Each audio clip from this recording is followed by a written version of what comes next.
அனைவருக்கும் வணக்கம். Hope yesterday class attend பண்ணிருப்பீங்க. ஓரளவுக்கு சின்ன கிளாரிட்டி கிடைச்சிருக்கும் அப்படின்னு நினைக்கிறேன். எக்ஸாம்ல எப்படி அட்டென்ட் பண்ணணும் அப்படின்ற ஒரு கிளாரிட்டி உங்க எல்லாருக்குமே கிடைச்சிருக்கும் இல்லைங்களா? Coming to the important thing, இன்னையில இருந்து நம்ம கிளாஸஸ் ஸ்டார்ட் பண்றோம். 108 நாள் பேட்டில் அப்படின்னு சொல்லக்கூடியது இன்னையில இருந்து நம்ம தொடங்குறோம். ஒரே விஷயம் தான், நீங்க படிக்கிறது சரி, ஒரு முறை படித்தால் அது கண்டிப்பா ஞாபகத்துல இருக்கிற மாதிரி இருக்காது. ஒவ்வொரு டாபிக்கையும் குறைந்தது 10 to 15 முறை படித்தால் மட்டுமே ஞாபகம் இருக்கும். அதனால அவசரப்பட வேணாம், ரொம்ப ஸ்லோவா படிக்கணும் அப்படின்றது நமக்கு டைம் எடுத்துருமோன்னு நினைக்க வேணாம். ஃபர்ஸ்ட் டைம் நீங்க ப்ராப்பரா நல்லா டைம் எடுத்து புரிஞ்சு படிச்சிட்டீங்கன்னா அடுத்து வரக்கூடிய 9 முறையும், ஒரு 10 முறை ஒரு டாபிக் படிக்கிறோம் அப்படின்னா அடுத்து வரக்கூடிய 9 முறைகளும் உங்களுக்கு ½ an hourல அந்த டாபிக் முடிச்சிருவீங்க. ஏன்னா ஃபர்ஸ்ட் டைம் நல்லா டைம் எடுத்து நோட்ஸ் எழுதி ஷார்ட் நோட்ஸோட ரொம்ப அழகா படிச்சு முடிச்சிட்டீங்கன்னா உங்களுக்கு மறுபடியும் அதை பத்தின சந்தேகங்கள் எதுவுமே இருக்காது. கீ டேர்ம்ஸ் மட்டும் நீங்க டக்கு டக்குன்னு படிச்சு ஞாபகம் வச்சுக்க வேண்டியதா இருக்கும். வருடங்கள், பெயர்கள், கீ டேர்ம்ஸ் மட்டும் தான் ஞாபகம் வச்சுக்க வேண்டியது இருக்கும். அதுக்குதான் நம்ம 10 முறை படிக்க வேண்டியது உண்டு. அதனால கான்செப்சுவல் அண்டர்ஸ்டாண்டிங் சொல்லக்கூடியது முதல் முறையும் 2ஆம் முறையும் நன்கு தெளிவாக படித்து விட்டாலே போதுமானது. நம்மளோட Velan academy and we are providing online classes TNPSC group 1, 2, 2A and 4க்காக ப்ரொவைட் பண்ணிட்டு இருக்கோம். அண்ட் இந்த வீக்கும் நம்மளோட அந்த ஆஃபர் எக்ஸ்டெண்ட் ஆகுது. ஃபர்ஸ்ட் 15 ஸ்டூடெண்ட்ஸ் இந்த வாரத்திலும் ஜாயின் பண்ணக்கூடிய 15 ஸ்டூடெண்ட்ஸ்க்கு நம்ம இந்த மனோரமா ஏ புக்கும் லேர்னிங் கிட்டும் கொடுக்க போறோம். It is an add on to all the students. And அதே மாதிரி ஒவ்வொரு ரெஃபரலுக்கும் நீங்க யாராவது உங்க பேர் சொல்லி யாராவது ஜாயின் பண்றாங்க அப்படின்னா உங்களுக்கு 1000 rupees கிரெடிட் ஆகும். அந்த மாதிரி ஒரு ரெஃபரல் ஆஃபரும் நம்மளோட அகாடமில கொண்டு வந்திருக்கோம். சரிங்களா? let us just see the next one. மலையை பார்த்து மலைத்து விடாதே, மலை மீது ஏறினால் அதுவும் காலடியிலே. ஒவ்வொரு நாளும் சிறுக சிறுக நம்மளோட உழைப்பை கொடுத்துக்கிட்டே இருந்தோம்னா ஒரு நாளைக்கு எவ்வளவோ பெரிய ஒரு கோட்டையை நம்ம தயார் பண்ணிடலாம். உங்களுக்கான கோட்டை உங்களுடைய சாதனையின் அடைக்கலமாக இருக்க வேண்டியது. அந்த சாதனைக்கான அடித்தளம் எது அப்படின்னு கேட்டீங்கன்னா உங்களுடைய உழைப்பு மட்டும்தான். ஒரு பெரிய அளவுல நான் சாதிக்கணும்னா பெரிய அளவுல உழைக்கிறதுக்கு தயாரா இருக்கணும். தூக்கம், பசி, பட்டினி இதெல்லாம் யோசிக்கவே கூடாது. உழைக்கிறதுக்கு தயாரா இருக்கணும். நான் ரெடி, நான் படிக்க ரெடி, நான் உழைக்க ரெடி அப்படின்னா வெற்றியும் உங்களுக்கு ரெடியா இருக்கு. If you want to get the job you have to give your hard work. எந்த ஒரு ஷார்ட்கட்டு கிடையாது. ஷார்ட்கட் எல்லாம் நோட்ஸ் எழுதுறதுல மட்டும்தான் இருக்கும். பட் படிக்கிறது ஹானஸ்டா ஒரு நாளைக்கு 6 மணி நேரம் படித்தால் வெற்றி சாத்தியமானதே. The most important thing in our class is your participation. உங்களோட participation matters a lot. Daily class, test, revision, success. சரிங்களா? டெய்லி கிளாஸும் டெஸ்டும் ரிவிஷனும் ஒரு மாதிரி கம்பைண்டா கரெக்டான ஒரு விதத்துல நீங்க பண்ணீங்க அப்படின்னா கண்டிப்பா வெற்றி அப்படிங்கிறது சாத்தியமானது. Small efforts today will be a big achievement tomorrow. ஒவ்வொரு நாளும் நீங்க எடுக்கக்கூடிய சின்ன சின்ன எஃபர்ட் பெரிய அளவு சக்சஸ கொடுக்க போகுது. Trust me. ஒரு வீடு கட்டணும்னா கூட முதல்ல ஒரு செங்கலை எடுத்து வச்சு சாமி கும்பிடுவாங்க இல்லைங்களா? ஒரே ஒரு செங்கல் தான். அந்த ஒரு செங்கல் 2 செங்கலை வச்சு சாமி கும்பிட்டு அதுக்கப்புறம் தான் அடித்தளம், அதுக்கப்புறம் ஒவ்வொரு லேயரா நடக்கும் வேலை. ஒரே நாள்ல எனக்கு எல்லாமே நடக்கணும் அப்படின்னா அது கண்டிப்பா யாருக்குமே நடக்காது. அதனால ஒவ்வொரு நாளும் உழைப்பு அவசியம். அதற்கு பொறுமையும் மனப்பக்குவமும் அவசியம். ரொம்ப நிதானமா படிங்க, ரொம்ப கேஷுவலா ரிலாக்ஸா. அதுக்கப்புறம் உங்களோட மைண்ட ஒரு ப்ரெஷர்ல இருந்து வெளியே கொண்டு வாங்க. என்ன ப்ரெஷரா வேணாலும் இருக்கலாம், ஃபேமிலி ப்ரெஷர், ஜாப் ப்ரெஷர், எதுவா வேணாலும் இருக்கலாம். அதுல இருந்து வெளியே வாங்க. ரிலாக்ஸ் பண்ணுங்க, காம் பண்ணுங்க. ஒரு 10 minutes மெடிடேஷன், ஒரு சின்ன வாக், இதை உங்களுக்கு பிடிச்ச ஒரு சின்ன சாப்பாடு, டீயோ காஃபியோ, ஏதாவது ஒரு சைடு ஐட்டம்ஸோட நல்ல ஒரு ரிலாக்ஸேஷன் பண்ணிட்டு அதுக்கப்புறம் படிக்க உட்காருங்க. படிக்கும் பொழுது முழு கவனமும் அதில் தான் இருக்க வேண்டும். அதுதான் இங்க முக்கியமான விஷயம். Relax your self, definitely you can achieve this. And TNPSC அப்படின்னு சொல்லக்கூடியது நிறைய பேருக்கு ட்ரீம் ஜாப். லட்சக்கணக்கான பேர் எழுத வேண்டிய எக்ஸாம். அதுல நீங்க ஜெயிக்கணும்னா அதற்கான உண்மையான உழைப்பை கொடுக்கணும். நம்ம எவ்ரிடே டாபிக் உங்களுக்கு நம்ம கொடுத்துட்டோம், ஆல்ரெடி கொடுத்துட்டோம். அந்த டாபிக் வைஸ் கிளாஸஸ் கண்டிப்பா நடக்க போகுது. ரொம்ப டீடைல்டாவே கிளாஸஸ் இருக்கும். நீங்கள் தயாரா? எஸ் ஐம் ரெடி அப்படின்னு சொல்லக்கூடியவர்கள் ஜஸ்ட் யுவர் தம்ஸ் அப். நான் ரெடி இந்த பேட்டிலுக்கு. இந்த முறை இந்த வேலை என்பது என்னுடையது அப்படின்னு சொல்லக்கூடியவர்கள் just give a thumbs up.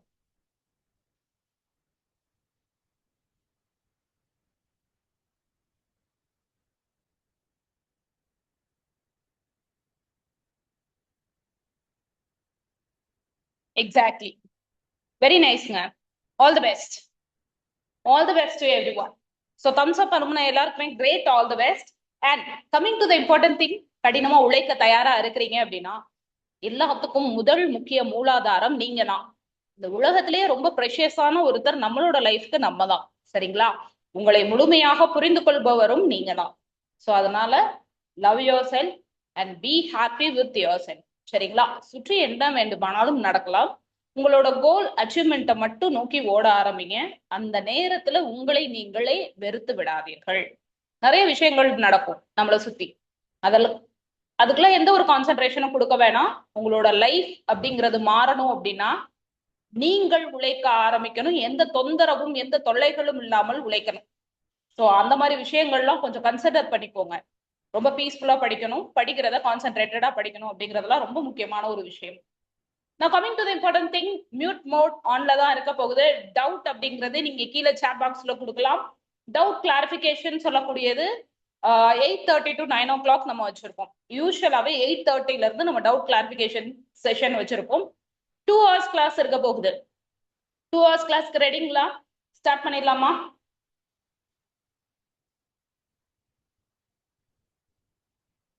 S, are we ready?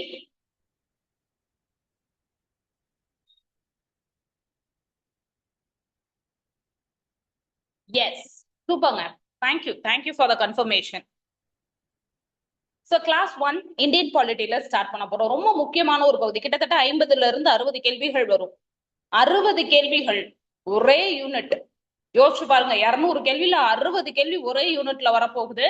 அதனால இதை ரொம்ப டீடைல்டாவே படிக்க போறோம். ரொம்ப டைம் எடுத்தே படிக்க போறோம். குரூப் 1 எக்ஸாமினேஷனுக்கு ரொம்ப முக்கியமான ஒரு யூனிட். ஸோ இந்தியன் பாலிட்டின்னு சொல்லும் பொழுது ஒவ்வொரு கிளாஸுமே ரொம்ப முக்கியமானது, அதை மறந்துட வேண்டாம்.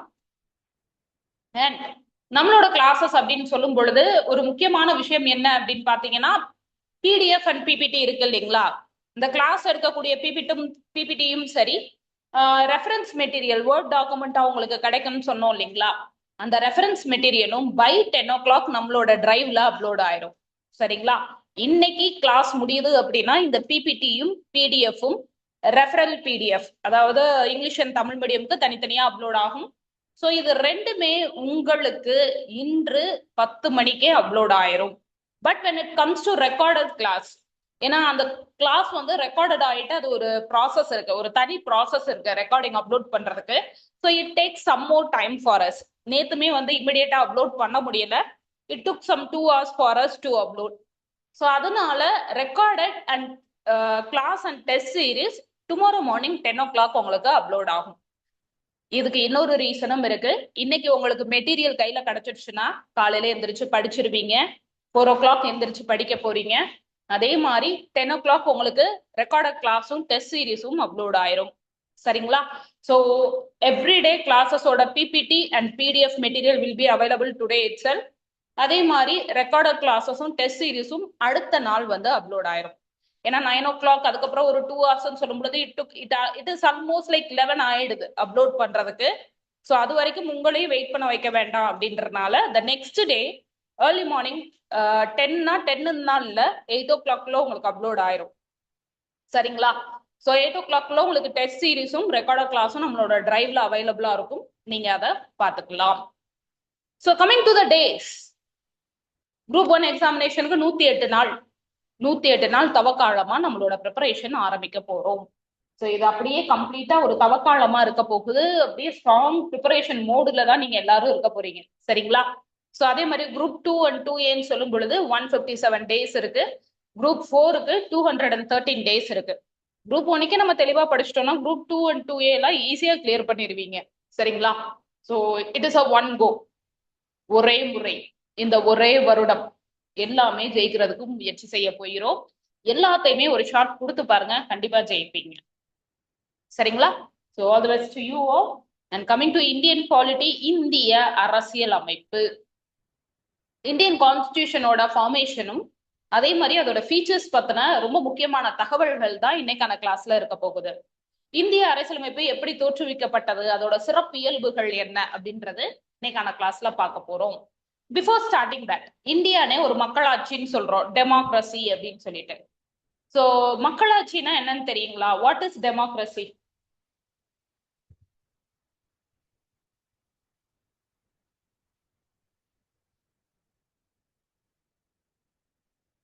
What is democracy? கீழே நீங்க ஆன்சர் சொல்லலாம்.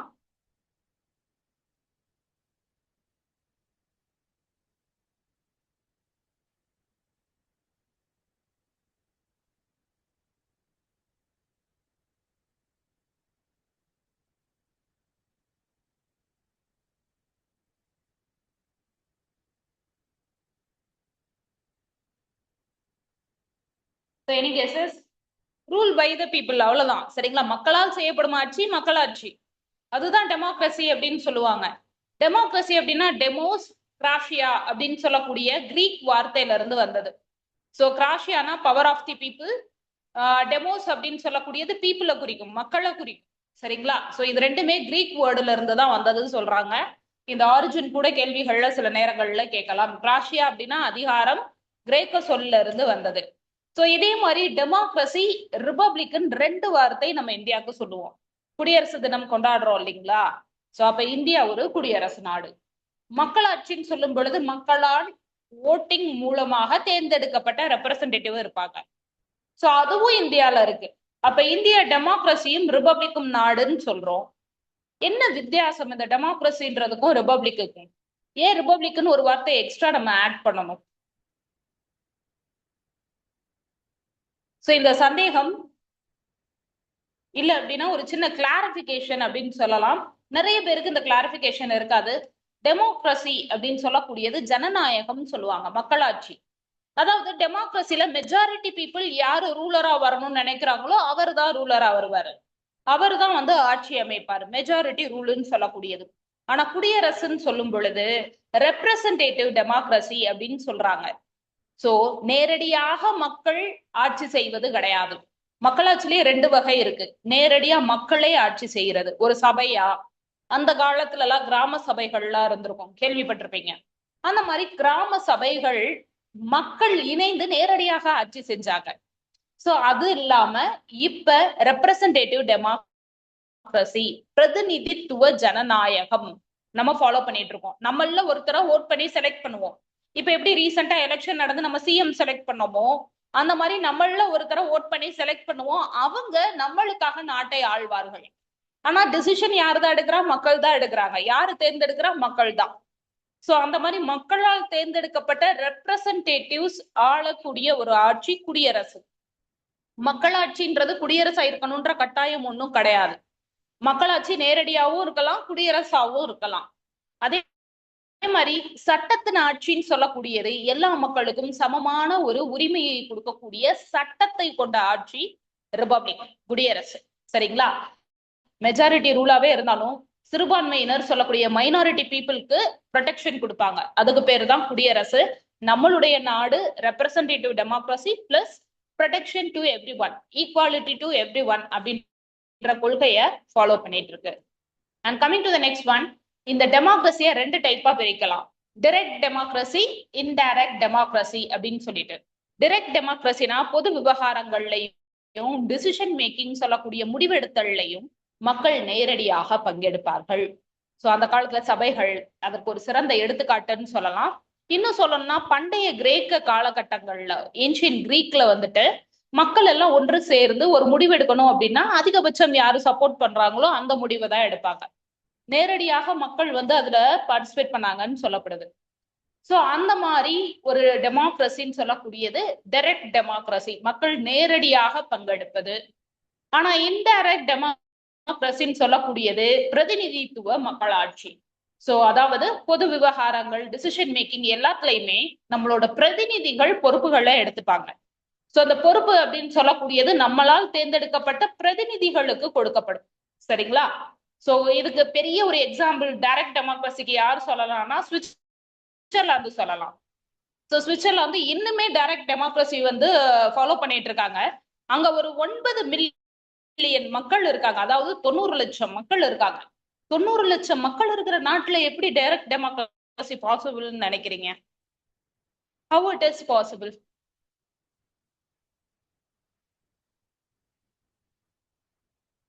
So indirect democracy India, USA, UK எல்லாத்துலயுமே இன்டைரக்ட் டெமோக்ரஸி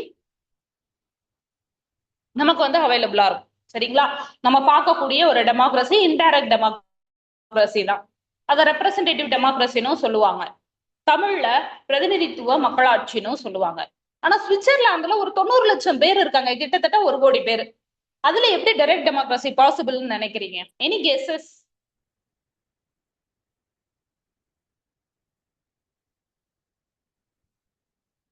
ஸோ எப்படின்னு சொல்லட்டுங்களா? ஒரே விஷயம் தான். So I'm expecting answer from every one. எல்லாரும் ஆன்சர் பண்ணீங்கன்னா நல்லா இருக்கும். சரிங்களா? ஸோ இது ஒரு இன்ட்ராக்டிவா போனாதான் நல்லா இருக்கும். நானே பேசிட்டு இருந்தா தூங்கிடுவீங்க அந்த பக்கம். நைட்டு 7 o'clock 8 o'clock நீங்கலாம் டின்னர் முடிச்சுட்டு உட்கார்ற டைம் இல்லைங்களா? ஸோ தூங்கிடுவீங்க. ஸோ உங்க சைடு இருந்து ஆன்சர் வந்தாதான் நல்லா இருக்கும். Answer எதிர்பார்க்கலாங்களா? Can I get a yes at least now? Can I get a yes?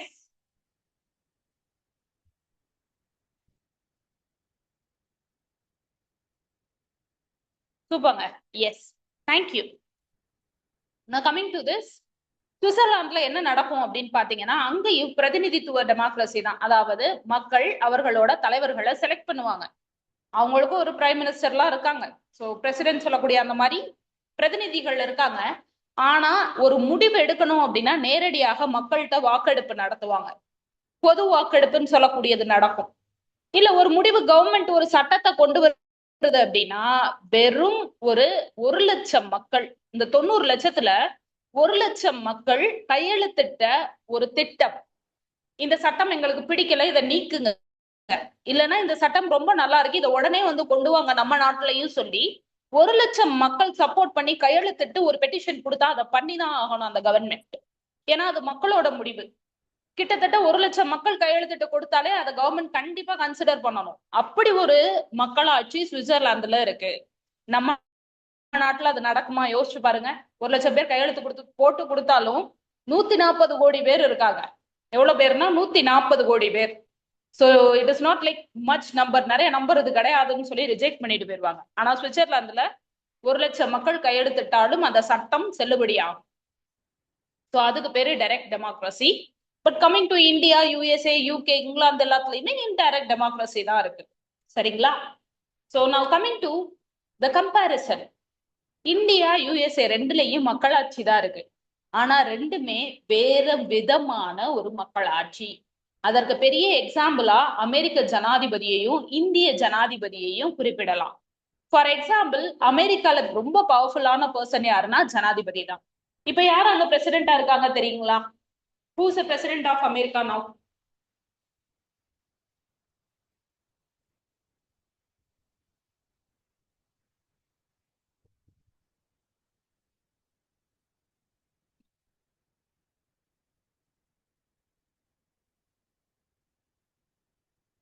Rajeswari ma'am, நீங்க வந்து சாட் பாக்ஸ்ல வந்து சொல்லலாம் மேம்.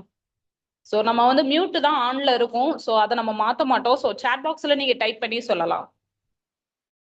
சரிங்களா? Thank you Rajeswari ma'am. Yes. So Trump இருக்காரு இல்லைங்களா? ஸோ அது எல்லாருக்குமே தெரியும், டெய்லி நியூஸ்ல வேற அடிக்கடி வராரு. ஸோ அவர் தான் உண்மையான அதிகாரி. இது இந்தியாவை பத்தி சில அறிக்கைகள் வெளியாகுதுன்னா அதை மோடி தான் கொடுப்பாரு. ஏன்னா இந்தியாவை பொறுத்தளவு பிரைம் மினிஸ்டர் தான் ரொம்ப பவர்ஃபுல். பிரசிடென்ட் அப்படின்றவர் நாமினல் ஹெட், அதாவது ஒரு துணை உச்சபட்ச தலைவர். ஆனால் அதிகாரம் கம்மியா இருக்கும், பவர் கம்மியா இருக்கும். அந்த மாதிரிதான் பிரசிடென்ட் அப்படின்னு சொல்லுவாங்க. இந்தியாவோட முதல் குடிமகன் என்னமோ பிரசிடென்ட் தான், ஆனா அவர் கைகள்ல இருக்கக்கூடிய பவர் கம்மி.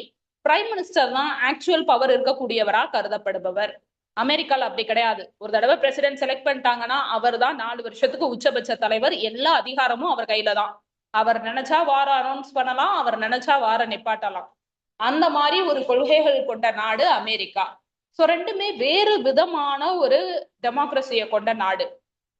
இங்க இருக்கக்கூடியதுல அமெரிக்கால பாத்தீங்க அப்படின்னா அதுல சட்டப்பூர்வமான தலைவராக இருக்கக்கூடியவர் யுஎஸ்ஏ பிரசிடென்ட். சோ உண்மையான தலைவராக இருப்பார். இந்தியாவை பொறுத்தளவு வெறும் பெயரளவு தலைவராகவே இருப்பார்.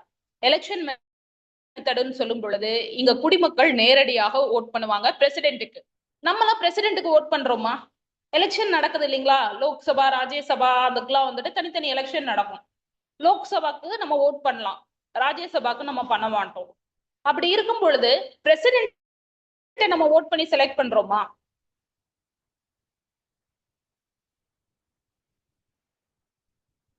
ஒரு பிரைம் மினிஸ்டரை நம்ம தான் செலக்ட் பண்றோம். ஏன்னா மோடி அவர்களும் தேர்தலில் நிக்கணும்.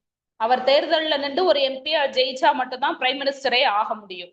எப்படி இப்ப சிஎம் எலெக்ஷன்ல விஜய் அவர்கள் வந்துட்டு ஒரு எம்எல்ஏ ஆகி அதுக்கப்புறம் சிஎம் அனௌன்ஸ் பண்ணாங்களோ அந்த மாதிரி இவர் ஒரு எம்பியா மாறினதுக்கு அப்புறம் பிரைம் மினிஸ்டரா மாறுவாரு. ஆனா coming to the important point, பிரசிடென்ட்டுக்கு நம்ம ஓட் பண்றோமா? No, we are not. சரிங்களா, நம்ம ஓட் பண்றது கிடையாது. இன்டைரக்ட் எலெக்ஷன் நடக்கும். அதாவது நம்ம செலக்ட் பண்ண எம்பிஸ் எம்எல்ஏஸ் இருப்பாங்க இல்லைங்களா, அவங்கெல்லாம் போய் ஓட் பண்ணி ஒரு பிரசிடென்ட்டை வந்து கொண்டு வருவாங்க. ஆனா பிரசிடென்ட்டுக்கு எலெக்ஷன் நடக்குது, இன்டைரக்ட் எலெக்ஷன் சொல்லுவோம். அதே மாதிரி அமெரிக்கால 4 வருடங்கள் 4 இயர் டேர்ம் இருக்கும். மேக்சிமம் 2 தடவை ஒருத்தர் பிரசிடென்ட் ஆகலாம். ட்ரம்ப் நினைச்சாலும் 3ஆவது தடவை இனிமே ஆக முடியாது. அவரோட டேர்ம் முடிஞ்சிருச்சு. ஏன் அப்படின்னா அங்க இருக்கக்கூடிய அதிகபட்ச பவர் அவர் கையில தான் இருக்குன்றனால பர்மனண்டா யாரும் அந்த போஸ்டிங்ல உட்காந்துடக்கூடாதுன்னு சொல்லி 2 முறை மட்டுமே ஒருத்தர் பிரசிடென்ட் ஆக முடியுன்ற ஒரு லிமிடேஷன் வந்து கொண்டு வந்திருக்காங்க. ஆனா இந்தியாவை பொறுத்தளவு 5 வருடங்கள் ஒருவர் பிரசிடென்டா இருக்கலாம், எந்த லிமிடேஷனும் கிடையாது. எத்தனை முறை வேண்டுமானாலும் பிரசிடென்டா வரலாம். சரிங்களா? சோ அதே மாதிரி லெஜிஸ்லேச்சர் சட்டமன்றம் மற்றும் பதவி நீக்கம் சொல்லும் பொழுது அவருக்கு சப்போர்ட் இல்லைன்னா 2 நாடுகள்லயுமே பதவியில இருந்து நீக்கப்படுவாங்க. இது பொதுவானது. ஏன்னா அமெரிக்காவோட பிரின்சிபல் தான் நம்மளே ஃபாலோ பண்றோம். அவருக்கு வந்து ஒரு சரியான ஒரு லீகலான ஒரு வழியில் அவர் ஆட்சி செய்யலைன்னா அவரை உடனடியாக ரிமூவ் பண்றதுக்கான ஆதாரம் அதிகாரம் நம்மளோட லெஜிஸ்லேச்சருக்கு இருக்கு, அதாவது பாராளுமன்றத்துக்கு இருக்கு. சரிங்களா? சோ பிஎம் மோடி அப்படின்னு சொல்லக்கூடியவர் பிரைம் மினிஸ்டர் தான் ஆக்சுவல் பவர். யுஎஸ்ஏ பொறுத்தளவு பிரசிடென்ட் தான் ஆக்சுவல் பவர். ஓகேங்களா? ஒரு பெரிய டிஃபரன்ஸ் இருக்கு கவர்மெண்ட் பத்தி படிக்கும் பொழுது. எல்லா கவர்மெண்ட்டும் சேம் கிடையாது. டிஃப்ரெண்ட் டைப்ஸ் ஆஃப் கவர்மெண்ட் வந்து உலகத்துல இருக்கு. அதாவது டிஃப்ரெண்ட் ஃபார்ம்ஸ் ஆஃப் கவர்மெண்ட் அப்படின்னு சொல்லுவாங்க. ஸோ அந்த மாதிரி டிஃப்ரெண்ட் ஃபார்ம்ஸ் ஆஃப் கவர்மெண்ட்னு சொல்லும் பொழுது டெமோக்ரஸி நேரடி மக்களாட்சி, டிக்டேட்டர்ஷிப் சர்வாதிகாரம் அப்படின்னு சொல்லுவோம். ஹிட்லரோட டைம் பீரியட். இப்ப ஏதாவது ஒரு நாட்டுல சர்வாதிகாரம் நடக்குதுங்களா? கேள்விப்பட்டிருக்கீங்களா? அடிக்கடி அவர் நியூஸ்ல கூட வர்றாரு. டிக்டேட்டர்ஷிப்க்கு எக்ஸாம்பிளா எந்த நாட்டை சொல்லலாம்?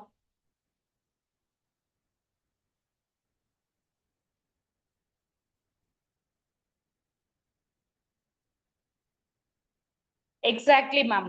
S, correct Manimegalai ma'am. North Korea. சரிங்களா, நார்த் கொரியாவை வந்து நம்ம குறிப்பிடலாம். Now coming to the next one, அரிஸ்டோக்ரசி மற்றும் மொனார்கின்னு சொல்லக்கூடியது. அதாவது இங்க என்ன நடக்கும் அப்படின்னு பாத்தீங்கன்னா குடியரசுன்னு சொல்லக்கூடியதுல நம்ம ஒருத்தரை தேர்ந்தெடுப்போம், அவர் நாட்டை ஆழ்வார். உயர் குடியரசு அப்படின்னு சொல்லக்கூடியது அரிஸ்டோக்ரசின்னு சொல்லுவாங்க. இவர்கள் ஒரு உயர் குடியை சேர்ந்த மக்கள். எல்லா மக்களும் ஓட் பண்ண மாட்டாங்க, உயர்குடி மக்கள் மட்டும் ஓட் பண்ணி செலக்ட் ஆகுறவங்க உயர் குடியரசு. அதே மாதிரி மன்னராட்சி, இதெல்லாம் டிஃப்ரெண்ட் டைப்ஸ் ஆஃப் கவர்மெண்ட் அப்படின்னு சொல்லக்கூடியது. இப்ப மன்னராட்சி ஏதாவது ஒரு நாட்டுல இருக்குங்களா? மன்னராட்சி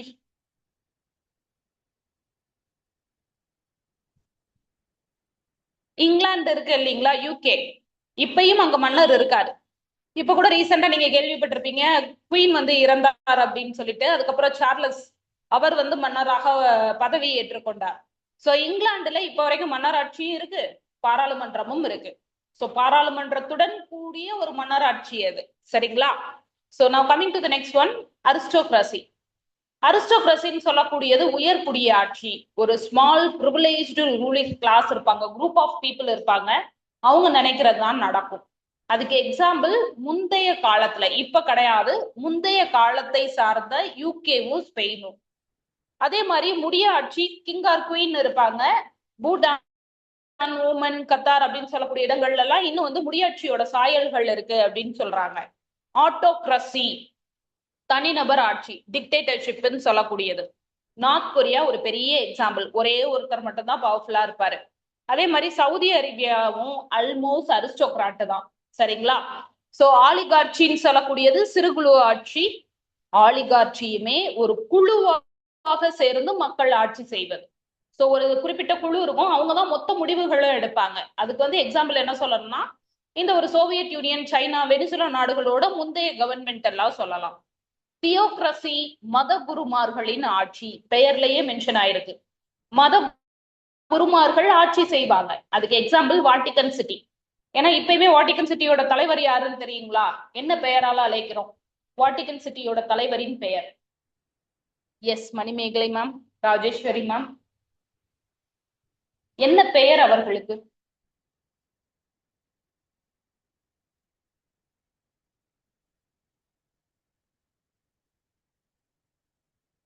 Sangareshwari ma'am and Mala ma'am also there.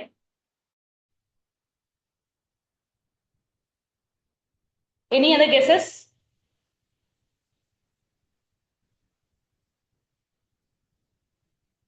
Exactly, Pope தான். சரிங்களா? போப் தான் சரியான விடை. போப் தலைவரா இருப்பாரு. அந்த நாட்டோட அரசாங்கத்தோட தலைவரே போப் தான்.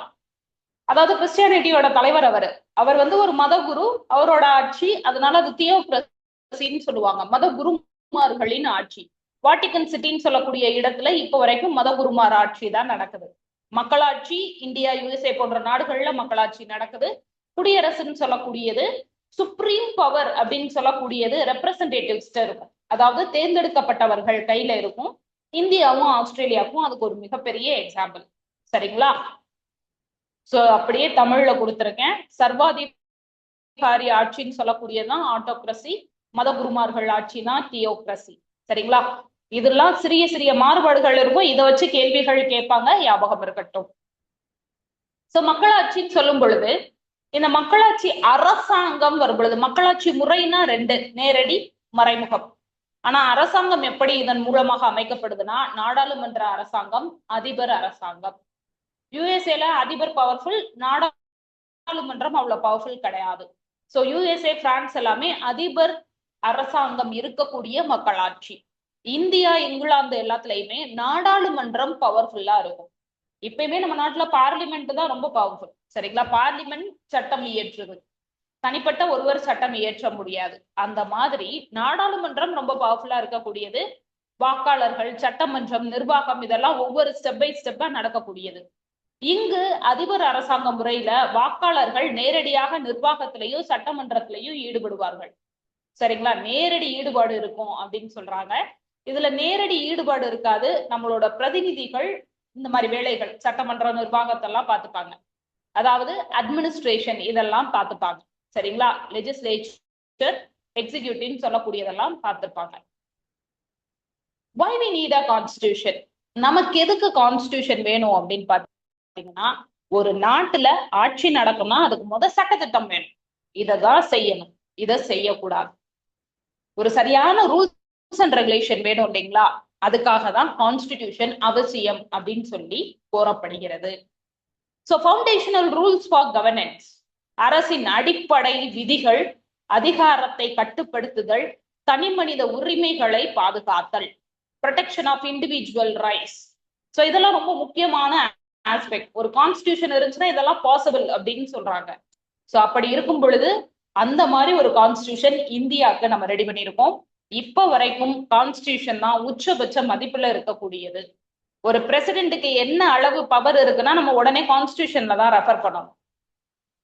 பிரைம் மினிஸ்டர் சில வேலைகளை பண்ணக்கூடாது அப்படின்றதுக்கான லிமிடேஷனை நம்ம கான்ஸ்டிடியூஷன்ல இருந்து தான் எடுத்து சொல்ல முடியும். உங்களோட அதிகாரம் இவ்வளவுதான் சொல்லி கூறக்கூடிய லிமிடேஷன்ஸ் நம்மளோட அரசியல் அமைப்புல மட்டும்தான் இருக்கு. கான்ஸ்டிடியூஷன் ஆஃப் இந்தியா, இந்திய அரசியலமைப்பு அப்படின்னு சொல்லக்கூடியது supreme law of the country, நாட்டின் உயர்ந்த சட்டம், அதிகாரம், கடமைகள், செயல்முறைகள் பற்றிய சட்டம் அப்படின்னு சொல்லி அழைக்கப்படுது. ஒண்ணுமே கிடையாதுங்க, ஒரு சிம்பிள் ரூல் புக். சரிங்களா? சோ நமக்கு எப்படி ஸ்கூல் புக் இருக்கோ அந்த மாதிரி ஒரு ரூல் புக் மாதிரி எல்லா ரூல்ஸ் அண்ட் ரெகுலேஷனும் அந்த ஒரு புத்தகத்திலேயே இருக்கும். ஒரு புத்தகத்துல எப்படி சாப்டர் வைஸ் தனித்தனியா பிரிச்சு அது கீழே எல்லா கண்டென்ட்டும் கொடுக்குறாங்களோ, அதே மாதிரி நம்ம கான்ஸ்டியூஷன்லயும் தனித்தனி சாப்டரா பிரிச்சு பிரசிடென்ட்டுக்கு கீழே என்ன பவர், பிரைம் மினிஸ்டர் கீழே என்ன பவர்னு சொல்லி பிரிச்சு பிரிச்சு கொடுத்துருப்பாங்க. சோ அவ்வளவுதான் இந்திய அரசியலமைப்பு. சோ அந்த மாதிரி பிரித்து கொடுத்ததுல என்ன அதிகாரம் இருக்கு, என்ன ஆர்டிக்கல் இருக்கு, என்ன தலைப்புகள் இருக்கு அப்படின்றத படிச்சுட்டாலே போதுமானது. இந்திய அரசியலமைப்புல ஈஸியா மார்க் வாங்கிடலாம். But lot of numbers will be coming. சரிங்களா, வருடங்கள் வரும், நம்பர்ஸ் வரும், அதெல்லாம் ஞாபகம் வச்சுக்கணும். சோ ஒரு சின்ன கேள்வி, டெமோக்ரஸி என்ற சொல் எந்த மொழி சொல்லில் இருந்து பெறப்பட்டது?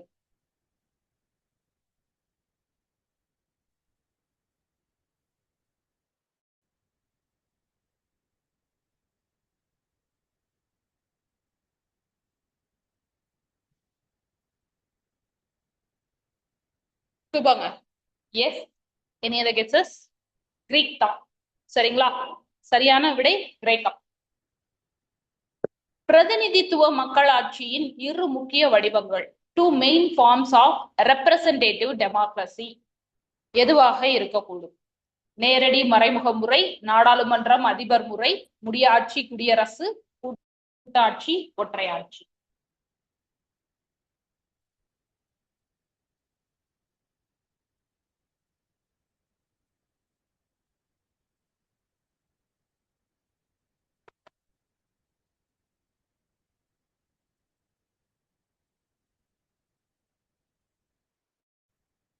சூப்பர்ங்க, exactly right, is the right answer. சரிங்களா, ஆனா இது மக்களாட்சிக்கு தான் ரைட் ஆன்சர்.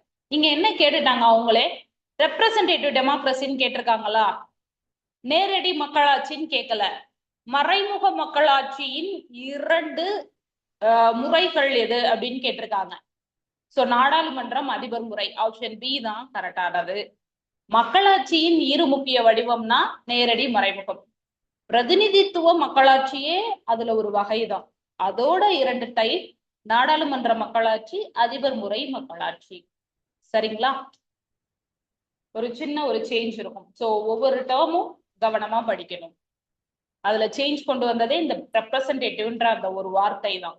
சரிங்களா, அடுத்த கேள்வி, இந்தியாவும் அமெரிக்காவும் எவ்வகை மக்களாட்சி முறைக்கு உதாரணம்? நேரடி மக்களாட்சி டைரக்ட் டெமோக்ரஸி, மறைமுக பிரதிநிதித்துவ மக்களாட்சி, சோசியலிச மக்களாட்சி, தன்னாட்சி முறை.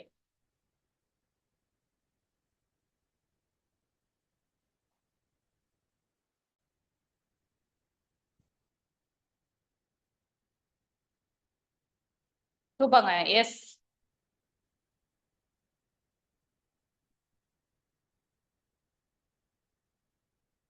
ஆப்ஷன் பி மறைமுக மற்றும் பிரதிநிதித்துவ மக்களாட்சி, அதுதான் சரியான விடை.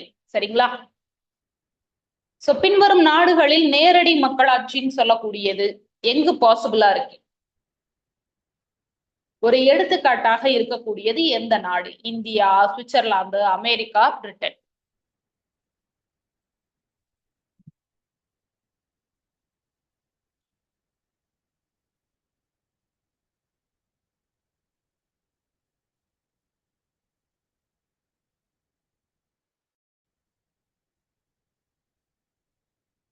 எக்ஸாக்ட்லி ரைட், சுவிட்சர்லாந்து தான். சரிங்களா, சோ சுவிட்சர்லாந்துல நேரடி மக்களாட்சி இருக்கு அப்படின்னு சொல்றாங்க. அமெரிக்கா கிடையாதுங்க, சுவிட்சர்லாந்துல. சரிங்களா, சோ நான் coming to some facts about constitution. So இந்தியாவோட கான்ஸ்டிடியூஷன் அப்படின்னு சொல்லக்கூடியது உலக அளவுல மிக நீளமான எழுதப்பட்ட constitution, the world's lengthiest longest written constitution அப்படின்னு சொல்றாங்க. யுஎஸ்ஏவோட கான்ஸ்டிடியூஷன் தான் உலகத்திலே முதல்ல எழுதப்பட்டது, ஷார்டஸ்ட் கான்ஸ்டிடியூஷனும் அதுதான். சரிங்களா, 1789 எழுதிட்டாங்க.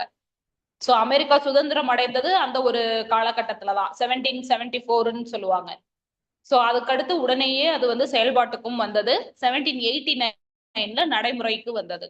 So first written constitution USA constitution தான், இருக்கிறதுலே ஷார்டஸ்ட் அதுதான்.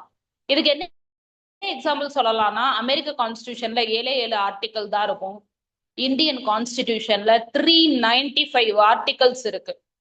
சரிங்களா, சோ அவங்களுக்கு வெறும் 7 ஆர்டிகல் தான் இருக்கு. சோ இந்த ஒரு வித்தியாசம் வச்சே தெரிஞ்சுக்கலாம். இது ரொம்ப ஷார்டஸ்ட், உலகத்திலேயே குறுகிய ஒரு கான்ஸ்டிடியூஷன். அது ரொம்ப ஒரு லாங்கஸ்ட் லென்த்தியஸ்ட் கான்ஸ்டிடியூஷன் இந்தியாவோடது.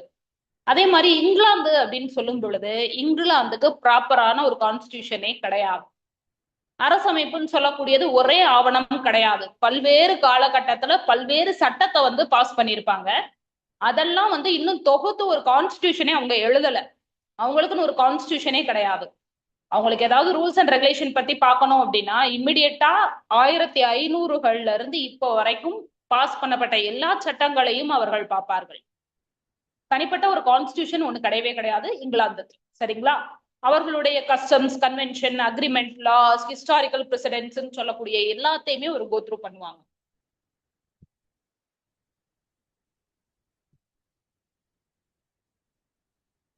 சோ அடுத்தது செக்யுலரிசம் சொல்லக்கூடியது, மதச்சார்பின்மை. இந்தியா அப்படின்னு சொல்லக்கூடியது ஒரு மதச்சார்பற்ற நாடு அப்படின்னு சொல்றோம். 42வது சட்ட திருத்தம் அமெண்ட்மெண்ட்னு சொல்லுவாங்க. நம்ம ஒரு சட்டம் ஏற்படுத்திட்டோம், அது ஒரு 1950ல ஏற்படுத்தணும்னு வச்சுக்கோங்களேன். அதே மாதிரி உலகம் இப்ப கிடையாது இல்லைங்களா? 2026ல உலகம் அப்படியே வேற மாதிரி இருக்கு. சோ அதனால இப்ப என்ன பண்றாங்க அப்படின்னா அதற்கேற்ற மாதிரி மாறுதல்கள் கொண்டு வரப்படும். அந்த மாதிரி மாற்றங்களை திருத்த சட்டம் சொல்லுவாங்க. தமிழ்ல திருத்த சட்டம், இங்கிலீஷ்ல அமெண்ட்மெண்ட் அப்படின்னு சொல்லுவாங்க. சோ தேசிய அவசர நிலை காலத்துல கொண்டு வரப்பட்டது இந்திரா காந்தி அவர்களால கொண்டு வரப்பட்டது. இதன் மூலம் இந்தியாவுக்கு நிறைய வார்த்தைகள்லாம் சேர்த்தார்கள். சரிங்களா? அதாவது இதுக்கு முன்னாடி இந்தியாவோட முகப்புரைன்னு சொல்லக்கூடிய பிரியாம்பிள்னு ஒண்ணு இருக்கும், இன்ட்ரோடக்ஷன் பேஜ் இருக்கும். அதுல இறையாண்மை கொண்ட குடியரசுன்றது மட்டும்தான் இருக்கும். இப்ப அதுல மதச்சார்பற்ற நாடு இந்தியா, மக்களாட்சி நாடு இந்தியான்னு சொல்லக்கூடிய நிறைய ப்ரொவிஷன்ஸை ஆட் பண்ணாங்க. நாட்டின் ஒற்றுமை தான் முக்கியம்னு சொன்ன இடத்துல நாட்டின் ஒற்றுமையும் ஒருமைப்பாடும், என்ன சூழ்நிலையிலையும் ஒரு ஒருமைப்பாடோட இருப்போம், ஒன்று சேர்ந்தே இருப்போம் அப்படின்ற விஷயங்கள் சேர்க்கப்பட்டது. சோ இந்தியா ஒரு மதச்சார்பற்ற நாடு அப்படின்னு சொல்லி அறியப்படுது. சரிங்களா? சோ இப்ப அம்சங்கள் பார்க்க போறோம். அதாவது ஃபீச்சர்ஸ் ஆஃப் கான்ஸ்டிடியூஷன், அதிகப்படி கேள்விகள் கேட்கக்கூடிய இடம் அப்படின்னு சொல்லலாம். Lengthiest constitution in the world அப்படின்னு சொல்றோம். அதே மாதிரி இதோட நிறைய ப்ரொவிஷன் பல்வேறு நாடுகள்ல இருந்து எடுக்கப்பட்டது. சோ நம்ம கான்ஸ்டிடியூஷன் ஃப்ரேம் பண்ணும்போது என்ன பண்ணிட்டாங்கன்னா, எழுதியவர்கள் நிறைய கான்ஸ்டிடியூஷன் எல்லாம் படிச்சு அதுல இருக்கக்கூடியது அப்படியே இந்தியாவுக்கு எடுத்துட்டு வந்து நம்மளோட கண்டிஷன்ஸ்க்கு சூட்டபிளா இருக்கா அப்படின்னு பார்த்து அதை ஒரு கான்ஸ்டிடியூஷனா தொகுத்தமைத்தார்கள். ஃபார் எக்ஸாம்பிள் இப்ப பிரசிடென்ட் நம்ம யூஎஸ்ஏல இருந்து எடுத்துக்கிட்டோம். பார்லிமெண்ட் யூகே பார்லிமெண்ட் சிஸ்டம் எடுத்துட்டோம். ஏன்னா யூஎஸ்ஏ பார்லிமெண்ட் எடுத்தா பிரசிடென்ட் தான் பவர்ஃபுல், பார்லிமெண்ட்டுக்கு அதிகாரம் இல்லாம போயிடும். அதனால நம்ம என்ன பண்ணோம்னா யூகேவோட பார்லிமெண்ட் எடுத்தோம். மன்னரை விட பவர்ஃபுல்லானது யூகே பார்லிமெண்ட், பிரிட்டனோட பார்லிமெண்ட். அதனால அந்த பார்லிமெண்ட் யூகேல இருந்து எடுத்துக்கிட்டோம். இந்த மாதிரி ஒவ்வொரு நாடுகள்ல இருந்தும் சிறந்த தனித்துவமான அம்சங்களை நம்மளோட கான்ஸ்டிடியூஷனுக்கு நம்ம எடுத்துக்கிட்டோம். சோ அப்படி பார்க்கும் பொழுது பல்வேறு நாடுகளின் அரசமைப்புல இருந்து பெறப்பட்டது. நிறைய பாரோடு ஃபீச்சர்ஸ் இருக்கு. அதே மாதிரி இது பார்ட்லி ரிஜிட், பார்ட்லி பிளெக்சிபிள் அப்படின்னு சொல்லுவாங்க. நிகழும் தன்மையும் நெகிழா தன்மையும். ரொம்ப சீக்கிரம் சேஞ்சஸ் பண்ண முடியும்னு சொல்ல முடியாது, சேஞ்சஸே நடக்காதுன்னு சொல்ல முடியாது. சேஞ்சஸ் கொண்டு வரலாம், ஆனா பெரிய ப்ரொசீஜர் இருக்கு அதுக்கு. சரிங்களா? அதே மாதிரி மதச்சார்பற்ற நாடு, செக்யூலர் ஸ்டேட்னு சொல்லுவாங்க. செக்யூலர்னா சமய சார்பற்றன்னு அர்த்தம். இண்டிபெண்டன்ட் ஜுடிஷியரி, சுதந்திரமான நீதித்துறை, ரொம்ப முக்கியமான ஒரு விஷயம். இந்தியால இந்த சுதந்திரமான நீதித்துறை தான் கான்ஸ்டிடியூஷனை பாதுகாக்கக்கூடிய ஒரு அம்சம் சொல்றாங்க. ஒருவேளை இந்த நீதித்துறை சுதந்திரமா இல்லாட்டினா யோசிச்சு பாருங்க, நரேந்திர மோடி அவர்கள் கைக்குள்ள சுப்ரீம் கோர்ட் இருக்கு. மோடி என்ன சொன்னாலும் சுப்ரீம் கோர்ட் கேட்கணும்னு ஒரு அமைப்பு இருந்தது அப்படின்னா நம்மளுடைய நாடு ஒரு மக்களாட்சி நாடா தொடருமா?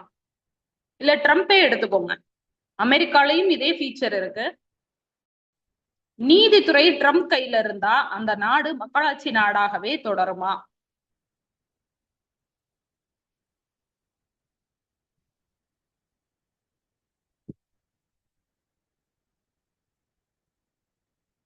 Any guesses? Yes, no? Yes, no சொன்னா கூட போதுமானது.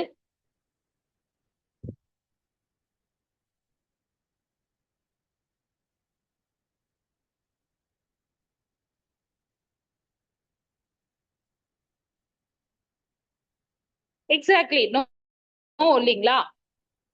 சோ அதாவது சுதந்திரமான நீதித்துறை, இண்டிபெண்டன்ட் ஜுடிஷியரின்னு சொல்லக்கூடிய சுப்ரீம் கோர்ட் இருக்கு இல்லைங்களா, அது சுதந்திரமா இருக்கு. For Manimegalai ma'am, as far like repeating question, so சுதந்திரமான நீதித்துறை சொல்லக்கூடியது அது சுதந்திரமா இல்லாம ட்ரம்ப் கைகள்ல இருந்தா, இல்ல நம்மளோட நாட்டை எடுக்கும் பொழுது மோடி அவர்கள் கைகளுக்குள்ள இருந்தா, அவர் சொல்றதான் நீதித்துறை செய்யணும்ன்ற ஒரு கட்டாயம் இருந்தா நாடு மக்களாட்சியாக தொடர முடியுமா?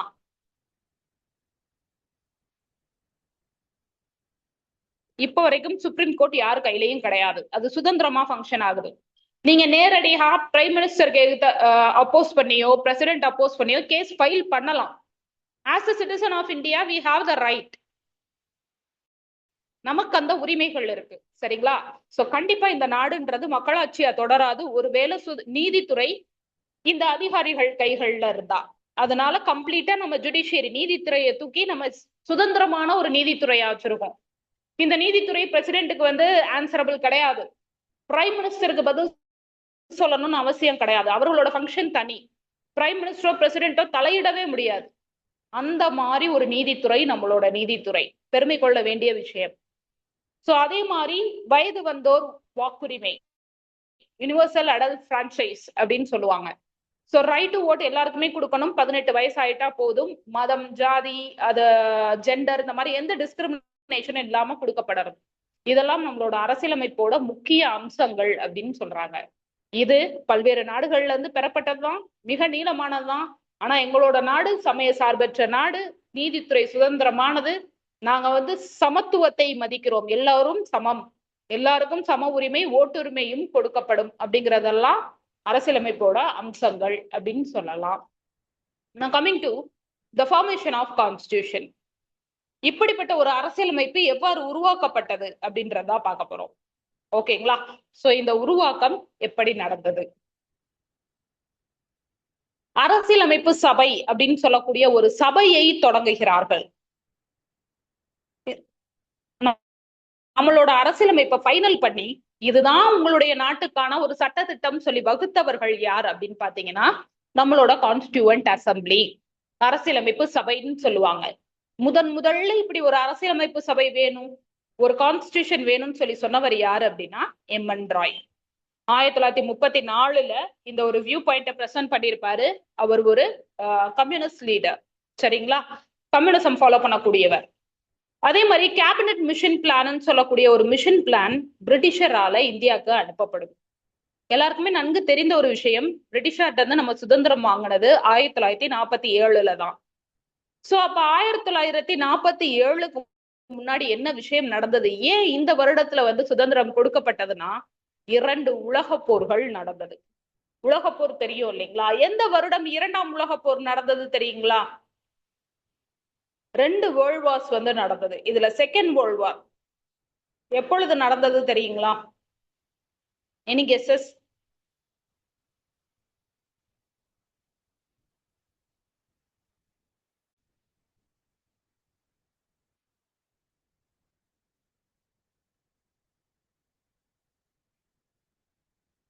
எஸ், 1939 இருந்து 1945 வரை நடந்தது. சரிங்களா?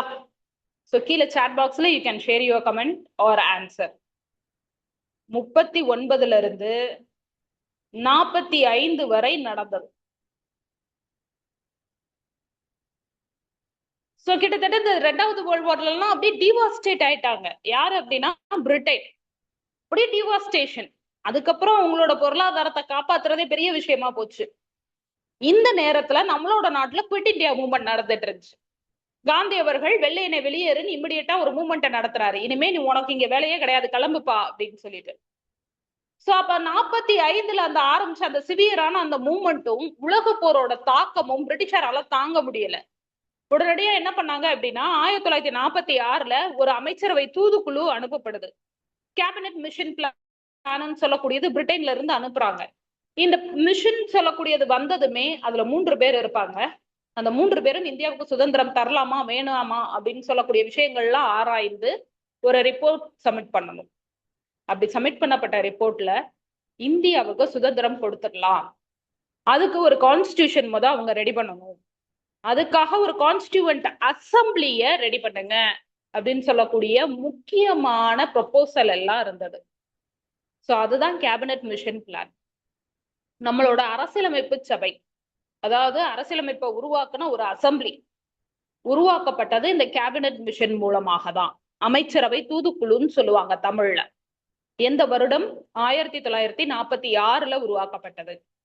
சோ இதோட முதல் கூட்டம் எப்ப நடந்தது அப்படின்னு பாத்தீங்கன்னா 9 டிசம்பர் 1946 நடந்தது. கிட்டத்தட்ட ஒரு 3 வருஷத்துக்கிட்ட நம்ம வேலை பார்த்திருக்கோம் நம்ம கான்ஸ்டியூஷன் உருவாக்க. கிட்டத்தட்ட 3 வருஷம்.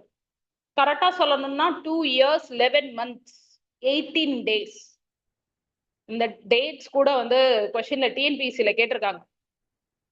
எத்தனை நாட்கள் எத்தனை வருடங்கள் வேலை பார்த்திருக்கோம் நம்ம கான்ஸ்டியூஷன் ரெடி பண்ணன்னு சொல்லி கேள்வி வந்திருக்கு. 2 years 11 months 18 days. நான் நோட்ஸ்ல போட்டிருக்கேன், அடுத்தடுத்த ஸ்லைட்ல வரும், பார்க்கலாம்.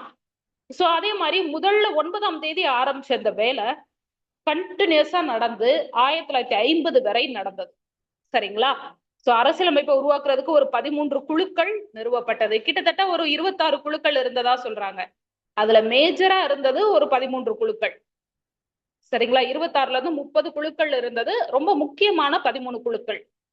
அதுல B.R. அம்பேத்கர் டிராஃப்டிங் கமிட்டின்னு சொல்லக்கூடிய நம்மளோட அரசியலமைப்பின் வரைவை உருவாக்குவதுல முக்கிய பங்கு வகித்தார். சரிங்களா? டிராஃப்டிங் கமிட்டி அப்படின்னு சொல்லக்கூடியதை உருவாக்குனார் அப்படின்னு சொல்லலாம். சோ அமைச்சரவை தூதுக்குழு 1946 வராங்க. 3 பேர் மெம்பரா இருக்கிறாங்க. அந்த 3 பேருமே பிரிட்டன்ல மினிஸ்டர்ஸா இருந்தவங்க. Lord Pethick Lawrence, ஸ்டஃபோர்ட் grips, AV Alexander அப்படின்னு சொல்லக்கூடியவர்கள். அதனாலதான் அது அமைச்சரவை தூதுக்குழு. சரிங்களா? சோ இந்த 3 பேர் பேரும் கேள்விகள்ல வரலாம்.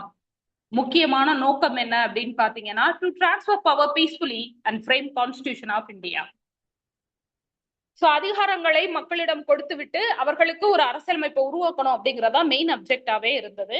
சோ அதன்படி இவங்க ப்ரொபோசல் எல்லாம் சப்மிட் பண்றாங்க. இந்த ப்ரொபோசல் சொல்லும்போது அரசியலமைப்பு சபையை பரிந்துரைத்தார்கள். ஆரம்பத்துல பிரிவினையை ஏற்கவில்லை.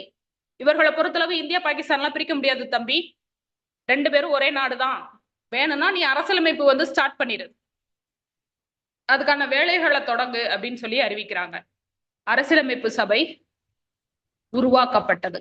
சோ 1946 அவங்க ப்ரொபோசல் அனௌன்ஸ் பண்றாங்கன்னா உடனடியாக இம்மீடியட்டா எல்லாரும் டக்கு டக்கு டக்குன்னு வேலை பார்த்து அந்த வருடமே டிசம்பர் மாதம் முதல் கூட்டம் நடக்குது. அரசியலமைப்பு சபை முழுமையாக ஏற்படுத்தப்பட்டது. ஆனா இந்த மிஷன் பிளான் 2ஆ பிரிக்க முடியாதுன்னு சொன்னாங்க இல்லைங்களா? அதனால பாகிஸ்தான் சொல்லக்கூடிய கொள்கையை கொண்ட முஸ்லிம் லீக் கட்சி இதை எதிர்த்ததுன்னு சொல்றாங்க. கான்ஸ்டியூவன்ட் அசம்பிளின்னு சொல்லக்கூடியது உருவாக்கப்பட்டது. ஆனா முஸ்லிம் லீக் இதை எதிர்த்தார்கள் அப்படின்னு சொல்லப்படுது. ஏன்னா இந்த ஒரு பிளான் ஏபிசின்னு சொல்லக்கூடிய மாகாணங்களாக பிரித்தது. ஹிந்து மெஜாரிட்டி, முஸ்லிம் மெஜாரிட்டி மற்றும் மற்ற மாநிலங்கள் சொல்லக்கூடியதா 3 பிரிவுகளா மாநிலங்களை பிரிச்சதா சொல்றாங்க. சோ இதெல்லாம் நாங்க ஏத்துக்கவே முடியாதுன்னு சொல்லி வெளியேறுகிறார்கள் முஸ்லிம் லீக். இப்ப முஸ்லிம் லீக்கையும் சமாதானப்படுத்தணும். ஏன்னா இந்தியால பாதிக்கு பாதி மக்கள் இருக்காங்க முஸ்லீம்ல அந்த காலகட்டத்துல. இப்ப பாகிஸ்தான் நம்மளோட இருந்தா யோசிச்சு பாருங்க எவ்வளவு முஸ்லிம்ஸ் இருப்பாங்க இந்தியால. சோ அப்படி பார்க்கும் பொழுது என்ன ஆகுது அப்படின்னு பார்த்தா, மவுண்ட் பேட்டன் அப்படின்னு சொல்லக்கூடிய வைஸ்ராய், அந்த காலத்திய வைஸ்ராய் என்ன பண்றாருன்னா ஜூன் 3 பிளான்னு சொல்லக்கூடிய ஒரு பிளானை கொண்டு வர்றாரு. சரி, ஓகே, உனக்கு என்ன இந்தியாவும் பாகிஸ்தானும் பிரியணுமா, பிரிச்சிடலாம். அதுதான் அந்த ஜூன் 3 பிளான். இந்திய பிரிவினையை ஏற்றுக்கொண்ட ஒரு திட்டம் மவுண்ட் பேட்டன் திட்டம். இந்தியா பிரிக்கப்படுது, இந்தியா பாகிஸ்தான் பிரிச்சுக்கலாம். ஆகஸ்ட் 14 ஆர் ஆகஸ்ட் 15 நாங்க சுதந்திரம் கொடுத்துருவோம், அதுக்குள்ள நீங்க 2 நாடுகளாக பிரித்து கொள்ளலாம் சொல்லி பார்டர் எல்லாம் டிசைட் பண்ண ஆரம்பிக்கிறாங்க. பார்டர்ஸ் எல்லாம் பிக்ஸ் பண்றாங்க. பார்டர்ஸை பிக்ஸ் பண்ணி முடிச்சுட்டு இது பாகிஸ்தான் இது இந்தியா அப்படின்னு சொல்லி பிரிச்சிடுறாங்க. சோ அப்படி பிரிக்கப்பட்டதுல பஞ்சாபும் பெங்காலும் தான் பெருமளவு பாதிப்புக்குள்ளானது. பெரிய அளவு 2ஆ பிளவுபட்டது பஞ்சாபும் பெங்காலும். சமஸ்தானங்கள் சொல்லக்கூடிய சுதந்திர அரசுகள் இந்தியா அல்லது பாகிஸ்தான் யாரோட வேணாலும் சேர்ந்துக்கலாம் அப்படின்னு சொல்லக்கூடிய ஒரு ப்ரொவிஷன் கொடுக்குறாங்க.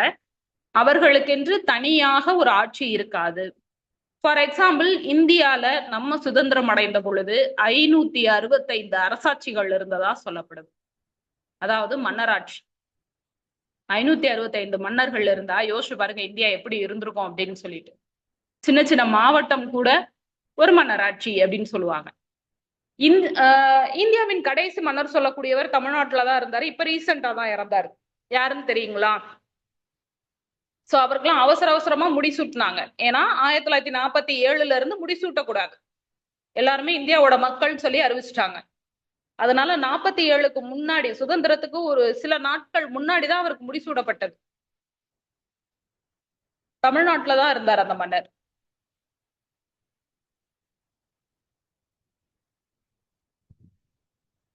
இப்ப ரீசெண்டா தான் இறந்தாரு. ஒரு 2 வருடங்கள் 3 வருடங்கள் இருக்கும்னு நினைக்கிறேன்.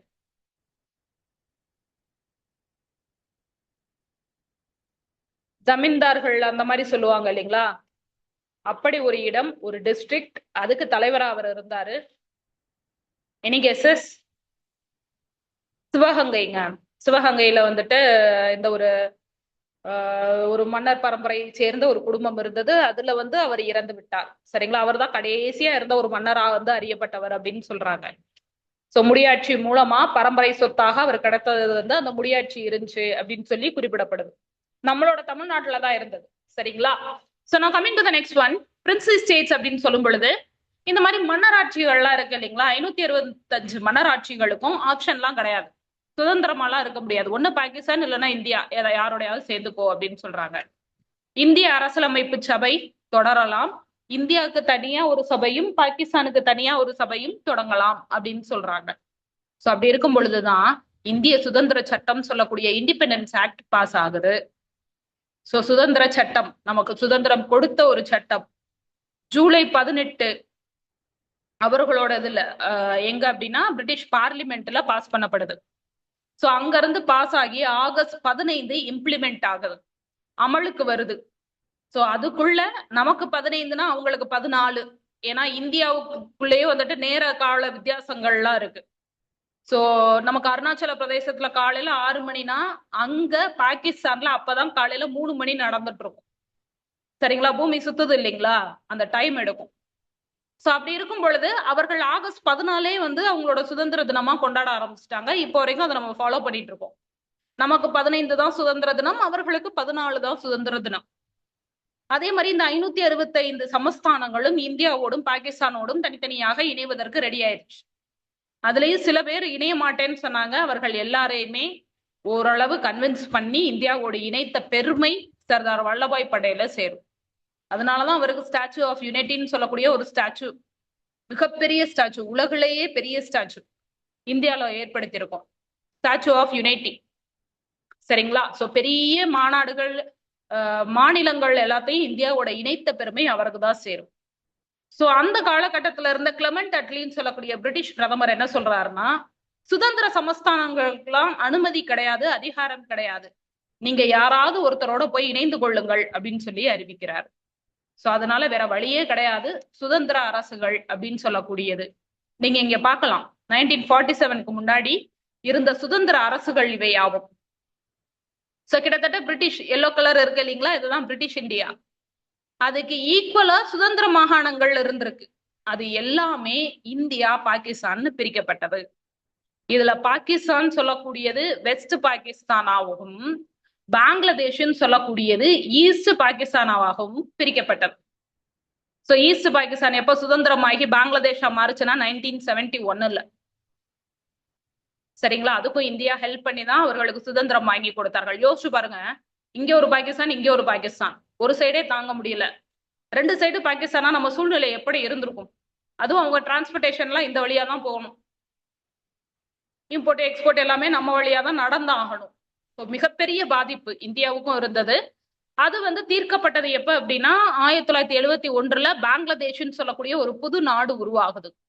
பாகிஸ்தான் தன்னோட படைகள் எல்லாம் எடுத்துட்டு இங்க போய் மறுபடியும் அவர்களை கைப்பற்ற முயற்சி பண்றாங்க. அப்ப இந்திய படைகள் உதவி செய்து பங்களாதேஷோட சுதந்திரத்தை பாதுகாக்குது. சரிங்களா? சோ அந்த மாதிரி ஒரு சுதந்திர போராட்டம்லாம் பங்களாதேஷுக்கே நடந்திருக்கு. நான் coming to the next one. And சில மாகாணங்கள் ஹைதராபாத், காஷ்மீர்லாம் சேர மாட்டோம்னு சொன்னாங்க. அவங்க எல்லாரையும் தான் வல்லபாய் படேல் வந்து சேர்த்தார், இணைத்தார்னு சொல்லுவாங்க. அதனாலதான் ஸ்டாச்சு ஆஃப் யூனிட்டி அவருக்கு கொடுக்கப்பட்டது. சோ கான்ஸ்டியூவன்ட் அசம்பிளி, மறுபடியும் சோ ஒரு சின்ன ஒரு விஷயம். சோ கான்ஸ்டியூவன்ட் அசம்பிளின்னு சொல்லும் பொழுது அமைச்சரவை தூதுக்குழுன்னு பார்த்தோம் இல்லைங்களா? சோ அவங்க என்ன சொல்றாங்க அப்படின்னா, முதல் கூட்டம் 9ஆம் தேதி நடந்தது. கிட்டத்தட்ட 3 வருஷங்கள் கண்டினியூஸா ஒர்க் பண்றாங்க. இந்த முதல் கூட்டத்துல ஜே.பி. கிருபாலினி அப்படின்னு சொல்லக்கூடியவர்கள் சச்சிதானந்த சின்ஹான்னு சொல்லக்கூடியவரை டெம்பரரியா தலைவரா இருங்க அப்படின்னு சொல்லி கோரிக்கை விடுத்தார். சோ ஃபர்ஸ்ட் டெம்பரரி பிரசிடென்ட்டோட தான் தொடங்கப்பட்டது கான்ஸ்டியூவன்ட் அசம்பிளி. அந்த டெம்பரரி பிரசிடென்ட் யாருன்னா சச்சிதானந்த சின்ஹா. அதன் பிறகு 2வது மீட்டிங்லயே பர்மனன்ட் பிரசிடென்ட் செலக்ட் பண்ணாங்க.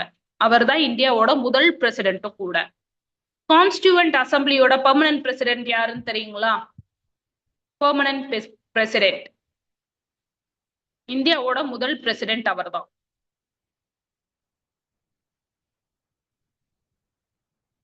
இந்தியாவின் முதல் பிரசிடென்ட்டும் அவர்தான். Any guesses?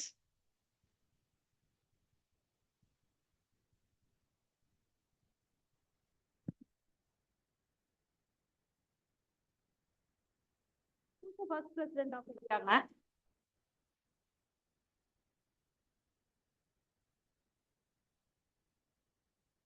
சுபராஜேஸ்வரி ma'am. Rajendra Prasad அவர்கள். Exactly correct. ராஜேந்திர பிரசாத் இருந்தார் இல்லைங்களா? அவர் தான் கான்ஸ்டியூவன்ட் அசம்பிளிக்கு பெர்மனன்ட் பிரசிடென்ட். ஸோ 1947 அவரை பிரசிடென்டா பெர்மனண்டா செலக்ட் பண்றாங்க. அப்ப சச்சிதானந்த சின்ஹா தற்காலிகமா தான் தலைவரா இருந்தாரு. அவர் ஒதுங்கிட்டாரு. ராஜேந்திர பிரசாத் தலைவரா வராரு, பிரசிடென்டா வராரு. சோ அப்படியே சுதந்திரம் அடைந்து குடியரசான உடனே அவரை குடியரசுத் தலைவரா நம்ம மாத்திட்டோம். சரிங்களா? So this is how it happened. And coming to the numbers of people. Constituent assembly உருவாகும் பொழுது 389 மக்கள் இருந்தாங்க 1946. அப்படி இருக்கும் பொழுது பிரிவினை நகழுது. இந்தியா பாகிஸ்தான் 2ஆ பிரியுது. 299 மக்களாக குறையிறாங்க. இந்தியாவோட கான்ஸ்டியூவன்ட் அசம்பிளி வெறும் 299 பேரோட இருந்தது. அதோட ஃபர்ஸ்ட் மீட்டிங் சொல்லக்கூடியது 9ஆம் தேதி டிசம்பர் மாதம் நடந்தது. சச்சிதானந்த சின்ஹா தற்காலிக தலைவர், நிரந்தர தலைவராக ராஜேந்திர பிரசாத் அவர்கள் தலைமையேற்றார். ஆலோசகராக இருந்தவர், அட்வைசரி அப்படின்னு சொல்லக்கூடிய ஒரு பொறுப்பை எடுத்தவர் B.N. ராவ். இப்படியெல்லாம் உருவாக்குங்கன்னு சொல்லி அட்வைஸ் பண்ணக்கூடியவரா ஒரு தலைவரையும் தேர்ந்தெடுக்கிறாங்க. அவர் B.N. ராவ் அப்படின்னு சொல்லலாம். இதோட முக்கிய தகவல்கள், அரசியலமைப்பை உருவாக்குறதுக்கு 2 years 11 months 18 days ஆயிருக்கு. சரிங்களா? கொஸ்டின்ல கேட்டிருக்காங்க. அதே மாதிரி இந்த வரைவு சட்டம் டிராப்ட்னு சொல்லுவோம் இல்லைங்களா? இந்த 2 yearsல ப்ரிப்பேர் பண்றாங்க. ப்ரிப்பேர் பண்ணி முடிச்சுட்டு இந்த வரைவுன்னு சொல்லக்கூடிய டிராப்டை 1948 பிப்ரவரியிலேயே சப்மிட் பண்ணிட்டாங்க. கிட்டத்தட்ட 1949 நவம்பர் வரை பெரிய அளவு டிஸ்கஷன், டிபேட் எல்லாம் நடந்து அந்த கான்ஸ்டியூஷனை ப்ராப்பரான ஸ்ட்ரக்சருக்கு கொண்டு வர்றாங்க இந்திய தலைவர்கள் அனைவரும். ஸோ அம்பேத்கரோட வேலை என்னன்னா, இந்த இடத்துலயே அவர் சப்மிட் பண்ணி முடிச்சிடுறாரு டிராப்டை. அதுக்கப்புறம் அது மேல டிபேட் நடக்குது. கிட்டத்தட்ட 2000 ஆர்டிக்கல் அவங்க ப்ரப்போஸ் பண்ணாங்க. 2000க்கும் மேற்பட்ட ஆர்டிக்கல். ஃபைனலா இந்தியன் கான்ஸ்டியூஷன்ல 395 ஆர்டிக்கல் எடுத்துக்கொள்ளப்பட்டது. சரிங்களா? சோ அந்த அளவுக்கு டிபேட், டிஸ்கஷன்லாம் வச்சு எது சரியா இருக்குமோ அதை மட்டும் இந்தியாவுக்காக எடுத்துக்கிட்டாங்க. சோ அந்த எடுத்துக்கொண்ட அனைத்து ஆர்டிக்கலும் நவம்பர் 26ஆம் தேதி ஏற்றுக்கொள்ளப்பட்டது. அமலுக்கு வரல, பிராக்டிஸ்க்கு வரல, ஏற்றுக்கொள்ளப்பட்டது. 26 நவம்பர் 1949 ஏற்றுக்கொள்ளப்பட்டதுனால அது அரசியலமைப்பு தினம் அல்லது தேசிய சட்ட தினம். சட்டத்திட்டங்கள் இல்லைங்களா? அதனால சட்ட தினம் சொல்லி கொண்டாடுறோம். கான்ஸ்டிடியூஷனல் டே ஆர் நேஷனல் லா டே அப்படின்னு சொல்லி அறியப்படுவது. அதே மாதிரி when it came into force, அதாவது அமலுக்கு வந்தது எப்பன்னு பாத்தீங்கன்னா ரிபப்ளிக் டே, நம்மளோட ரிபப்ளிக் டே தான், 26 ஜனவரி 1950. ஸோ அன்று தான் நம்ம அமலுக்கு வர வச்சோம். கிட்டத்தட்ட 2 மாசம் நம்ம இந்த டேட்டுக்காக வெயிட் பண்ணோம். என்ன காரணம் தெரியுங்களா? ஞாபகம் இருக்குங்களா? நம்மளோட கிராஷ் கோர்ஸ் அட்டன் பண்ணவங்களுக்கு தெரியும். எதற்காக 2 மாதம் நாம் காத்திருந்தோம்? நவம்பர்லயே ரெடி, அப்பயே குடியரசு தினம் கொண்டாடி இருக்கலாம். ஆனா ஜனவரி 26 வரட்டும் நம்ம வெயிட் பண்ணோம். அவசரப்படாதீங்கப்பா, ஜனவரி 26 நம்ம செயல்படுத்தலாம், எல்லாம் ரெடி, பட் செயல்பாடு மட்டும் 26 ஜனவரி வச்சுக்கலாம் அப்படின்னு சொல்லி நம்ம வெயிட் பண்ணோம். எதற்காக 2 மாதங்கள் காத்திருக்கணும்? Any guesses?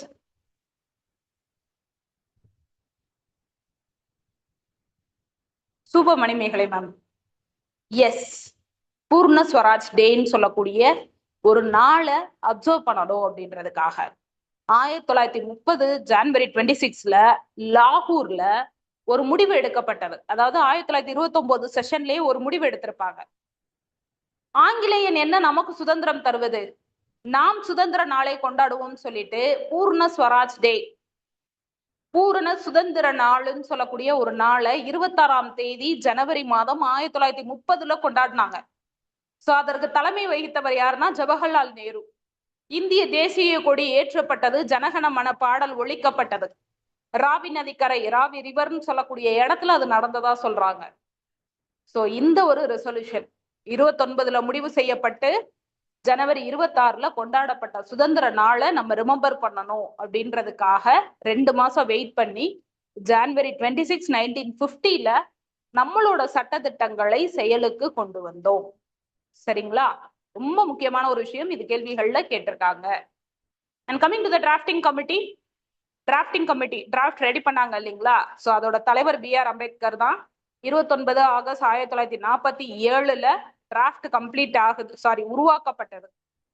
சோ இதோட உருவாக்கம் எப்படி நடந்தது அப்படின்னா 29 ஆகஸ்ட் 1947ல உருவாக்கப்பட்டது. அதே மாதிரி இதுல 7 மெம்பர்ஸ் இருந்தாங்க. 7 பேரோட பேரும் கொடுத்திருக்கு.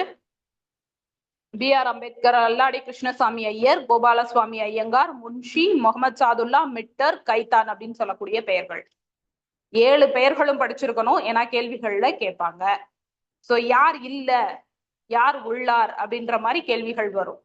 சோ ஏ அம்பேத்கர் அண்ட் அல்லாடி கிருஷ்ணசாமி ஐயர், ஏலயே 2 பேர் இருக்காங்க, எம்ல 3 பேர் இருக்காங்க, முன்ஷி, முகமது சாதுல்லா, மிட்டர். சரிங்களா? சோ அதே மாதிரி கே கைதான், ஜி கோபாலசுவாமி, 7 பேர். சரிங்களா? சோ இந்த 7 பேரையும் இந்த மாதிரி ஞாபகம் வச்சுக்கலாம், கண்டிப்பா ஞாபகத்துல இருக்கணும். 7 பேர் பற்றிய கேள்விகள் டெஃபினட்டா வரும். அதுவும் அம்பேத்கர் பத்தி, அவரோட லைஃப் பத்தி கண்டிப்பா டீடைல்டாவே கொஸ்டின் கேட்பாங்க. அவரை பத்தின நோட்ஸ் அண்ட் டீடைல்ஸ் நம்ம ஹிஸ்டரி கிளாஸ்ல வந்து பார்ப்போம். சரிங்களா? சோ இது பாலிட்டி கிளாஸ் அப்படின்றதுனால முக்கிய தகவல்கள் மட்டும்தான் பார்க்க போறோம். டிராஃப்ட் ரெடி பண்ணனால இவரை ஃபாதர் ஆஃப் கான்ஸ்டிடியூஷன் சொல்லி சொல்றோம். நம்ம கான்ஸ்டிடியூஷனே அவர் தான் ரெடி பண்ணாரு. Be educated, be organise and be agitated அப்படின்னு சொல்லக்கூடிய கொள்கைகளை கொடுத்தவர். கற்றுரு, சரியான திட்டங்களை வகுத்துரு, அதே மாதிரி எதிர்த்துரு அப்படின்னு சொல்லக்கூடிய விஷயங்கள். எப்பெல்லாம் உங்களுக்கு அகைன்ஸ்ட் சில விஷயம் நடக்குதோ அதை எதிர்க்கிறதுக்கு தயங்காதீங்க அப்படின்னு சொல்லக்கூடிய ஒரு கொட்டேஷனை கொடுத்தவர். ஒரிஜினல் காப்பீஸ் ஆஃப் கான்ஸ்டிடியூஷன், முதல்ல கான்ஸ்டிடியூஷன் கையால தான் எழுதப்பட்டது. பிரேம் பிஹாரி நரேன் ரசைடான்னு சொல்லக்கூடியவர் ஆங்கிலத்திலையும் இந்திலையும், இங்கிலீஷ் அண்ட் ஹிந்தியில வந்து எழுதியிருப்பாரு. சரிங்களா? கைப்பட எழுதப்பட்டது அப்படின்னு சொல்லுவாங்க. நான் coming to the questions. Question போலாங்களா? நிறைய தகவல்கள் பார்த்துட்டோம் இல்லைங்களா? சோ கொஸ்டின்குள்ள போயிடலாம். அரசியலமைப்பு நிர்ணய சபை உறுப்பினர்கள் எந்த தேர்தல் முறை மூலம் தேர்ந்தெடுக்கப்பட்டனர்? அரசியலமைப்பு நிர்ணய சபை உறுப்பினர்கள் எந்த தேர்தல் முறை மூலம் தேர்ந்தெடுக்கப்பட்டனர்? நான் இதோட இன்ஃபர்மேஷன் முன்னாடி சொல்லல, ஆனா ஒரு முறையின் மூலமாக தான் இவர்களை தேர்ந்தெடுத்தார்கள். கான்ஸ்டிடியூவன்ட் அசம்பிளி மெம்பர்ஸ் இருந்தாங்க இல்லைங்களா, எவ்வாறு அவர்கள் தேர்ந்தெடுக்கப்பட்டார்கள்? Direct election, indirect election, nomination, universal adult suffrage, உலகளாவிய வாக்குரிமை, எல்லாரும் வாக்குரிமை கொடுத்து செலக்ட் பண்ணாங்கன்றது.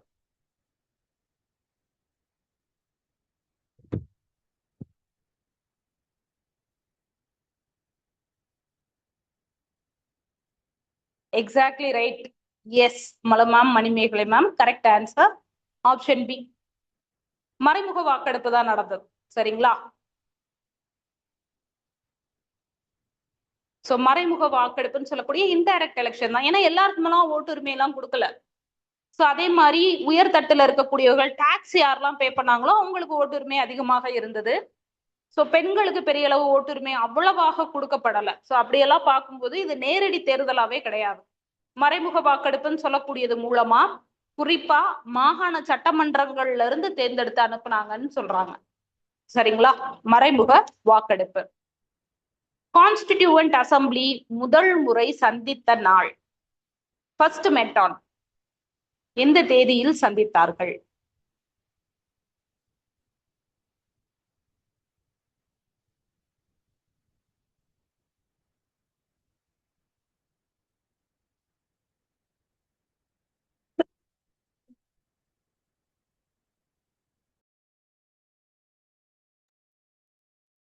Exactly right. சூப்பங்க. Yes correct Manimegalai ma'am. That is 9th December. சரிங்களா, 1946 9 டிசம்பர் அப்படிங்கிறது தான். எல்லாருமே ஆன்சர் பண்ணலாம். சரிங்களா. கான்ஸ்டிடியூஷன் டே, அரசியலமைப்பு தினம் என்று கொண்டாடுகிறோம். எந்த நாள்ல நம்ம கொண்டாடுகிறோம்?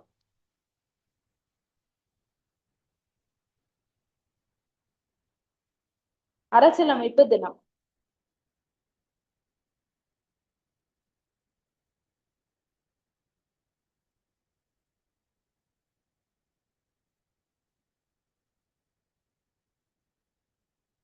So exactly right. Option B தான் 26. Sorry, option C. ஆக்சுவலா பி கிடையாதுங்க, ஆப்ஷன் சி. 26 நவம்பர். ஸோ அன்னைக்கு ஏற்றுக்கொண்டார்கள் இல்லைங்களா. ஓகே, இதெல்லாம் நம்மளோட ரூல்ஸை நம்ம எடுத்துக்கலாம், ஆனா செயல்படுத்த வேண்டாம், 2 மாசம் கழிச்சு பண்ணலாம் அப்படின்னு. ஸோ அந்த நாள் சட்ட நாளாக கொண்டாடப்படுது. Now coming to the important aspect, அரசியலமைப்போட பிரிவுகள். ஒரு புத்தகம் மாதிரி ரெடி ஆச்சு இல்லைங்களா, அதுக்குள்ள எத்தனை சாப்டர் இருக்கு, என்னென்ன கண்டென்ட் இருக்குன்னு பிரிச்சாங்க. அதை வந்து பிரிவுகள் சொல்லுவாங்க, அதாவது ஆர்டிகல்ஸ் அப்படின்னு சொல்லுவாங்க. சோ நம்மளோட அரசியலமைப்பு உருவாக்கும் பொழுது 1950 395 ஆர்டிகளும் 22 பகுதிகள், அதாவது பார்ட்ஸ்ன்னு சொல்லக்கூடிய சாப்டர் மாதிரி 22 பகுதிகளும் 8 அட்டவணைகளும் இருந்ததாக சொல்லப்படுது. ஸோ ஒண்ணுமே கிடையாது. 10th ஸ்டாண்டர்ட் அல்லது ஏதாவது ஒரு சோசியல் சயின்ஸ் புக் எடுத்துக்கோங்க, இல்ல சயின்ஸ் புக் எடுத்துக்கோங்க. First history, geography, civics, economics 4 பிரிவு இருக்கும் இல்லைங்களா, அதுதான் அட்டவணைகள், பெரிய பிரிவுகள். அதுக்குள்ள 22 பகுதிகள் இருக்கும், அதாவது சாப்டர்ஸ். ஹிஸ்டரிக்குள்ள ஒரு 5 சாப்டர் இருக்கும், 1 2 3 4ன்னு சொல்லிட்டு. அந்த சாப்டர்ஸ்குள்ள ஆர்டிக்கல் இருக்கும், பிரிவுகள் சொல்லக்கூடிய சட்ட திட்டங்கள் தெளிவாக கொடுக்கப்பட்டிருக்கும். 395 பிரிவுகள் மொத்தமா இருக்குதான். சரிங்களா. சோ அதே மாதிரி திருத்த சட்டங்கள் இப்போ வரைக்கும் 100க்கும் மேல ஏற்படுத்தப்பட்டிருக்கு. அப்ப நம்பர் இன்க்ரீஸ் ஆகும் இல்லைங்களா, அந்த மாதிரி இன்க்ரீஸ் பண்ணதுல 448 ஆர்டிகல் மேல இப்போதைக்கு இருக்கு. அதே மாதிரி நம்மளோட கான்ஸ்டிடியூஷனோட லாஸ்ட் நம்பர் 395 உருவாச்சு, இப்ப 448 இருக்கு. ஆனா கடைசி ஆர்டிகளோட நம்பர் என்னன்னு பாத்தீங்கன்னா 395 தான். இன்னுமே 395ஆவே இருக்கு. என்ன காரணம் தெரியுங்களா? எப்படி அது சாத்தியமாகும்? கிட்டத்தட்ட ஒரு 150 ஆர்டிகல் ஆட் பண்ணிட்டோம், ஆனா இப்பயுமே கடைசி ஆர்டிகல் நம்பர் 395 தான். எவ்வாறு சாத்தியம் அது?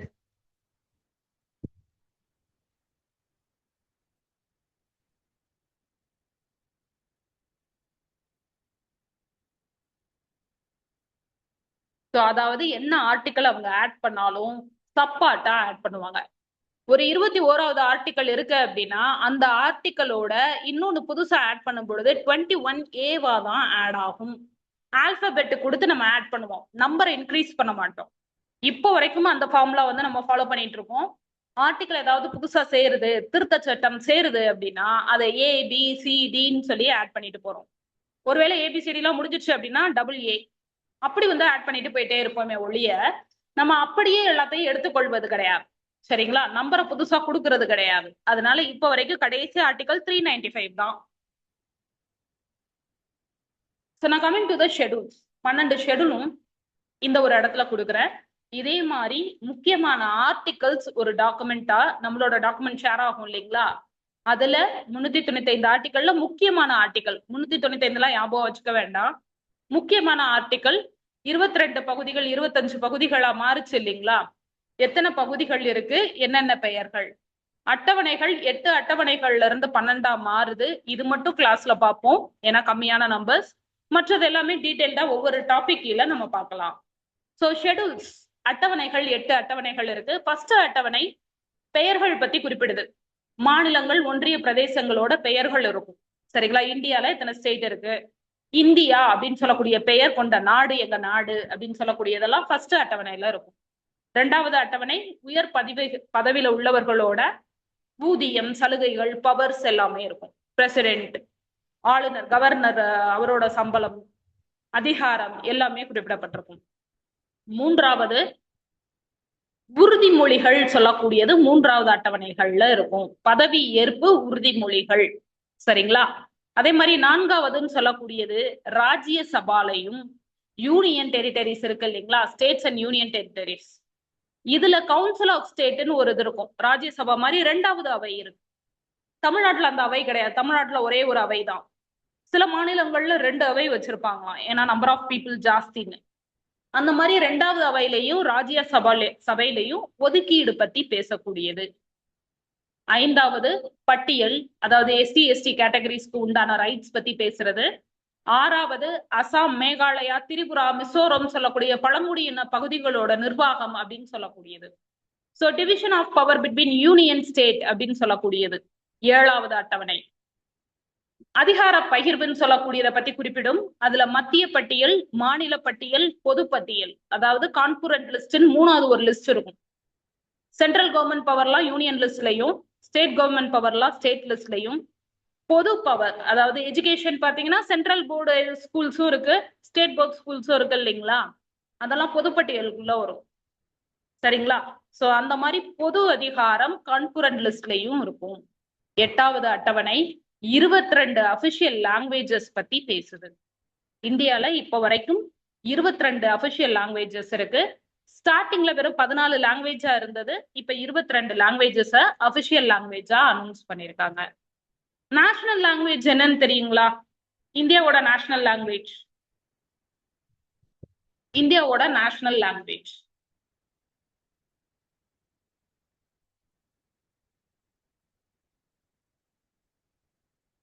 India doesn't have. சரிங்களா? இந்தியாவுக்கு ஒரு நேஷனல் லாங்குவேஜ்னு கிடையவே கிடையாது. நம்ம நாட்டுக்கு தேசிய மொழின்னு ஒண்ணு கிடையவே கிடையாது. ஏன்னா பல்வேறு மொழிகள் பேசக்கூடிய மக்கள் இருக்காங்க, அவங்களை எப்படி நம்ம கம்பேர் பண்ண முடியும்? அதனால தேசிய மொழின்னு ஒன்றே கிடையாது.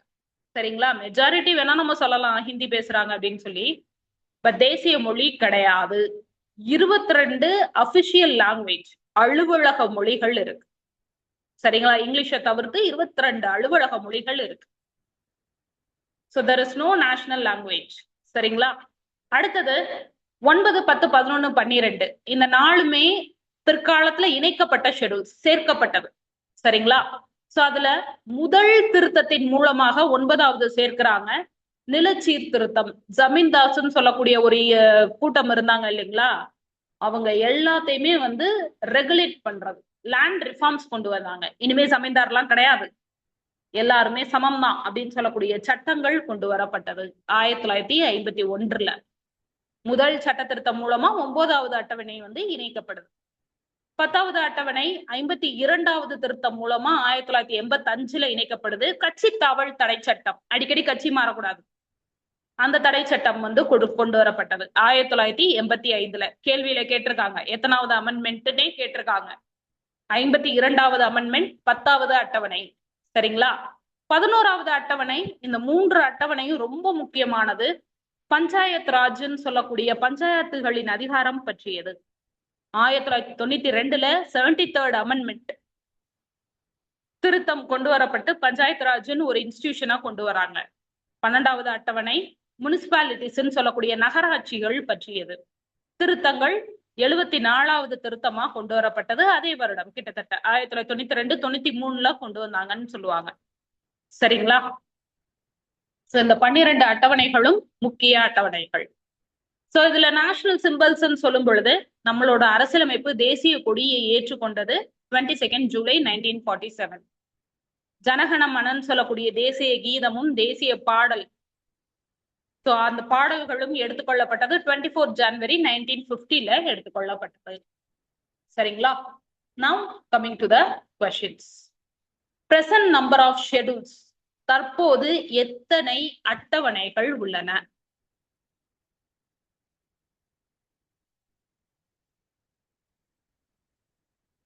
சோ இந்த 12 அட்டவணையோட முடிஞ்சிருச்சான்னு கேட்டீங்கன்னா இட் இஸ் டிஃப்ரெண்ட் ஆக்சுவலி. சரிங்களா? சோ அந்த மாதிரி ஒரு ஸ்ட்ரக்சர் இருக்கும், தனித்தனி தகவல்களை கொடுக்கக்கூடியது அட்டவணைகள். அதோட ரிலேட்டடா நிறைய ஆர்டிகல்ஸ் நம்மளோட கான்ஸ்டிடியூஷன்ல இருக்கு.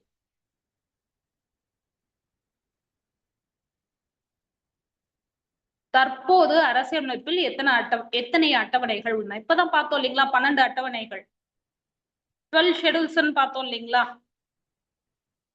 Option C. சரிங்களா? பஞ்சாயத்து ராஜ் எந்த சட்ட திருத்தத்தால் சேர்க்கப்பட்டது? பஞ்சாயத்து ராஜ் எந்த சட்ட திருத்தத்தால் சேர்க்கப்பட்டது?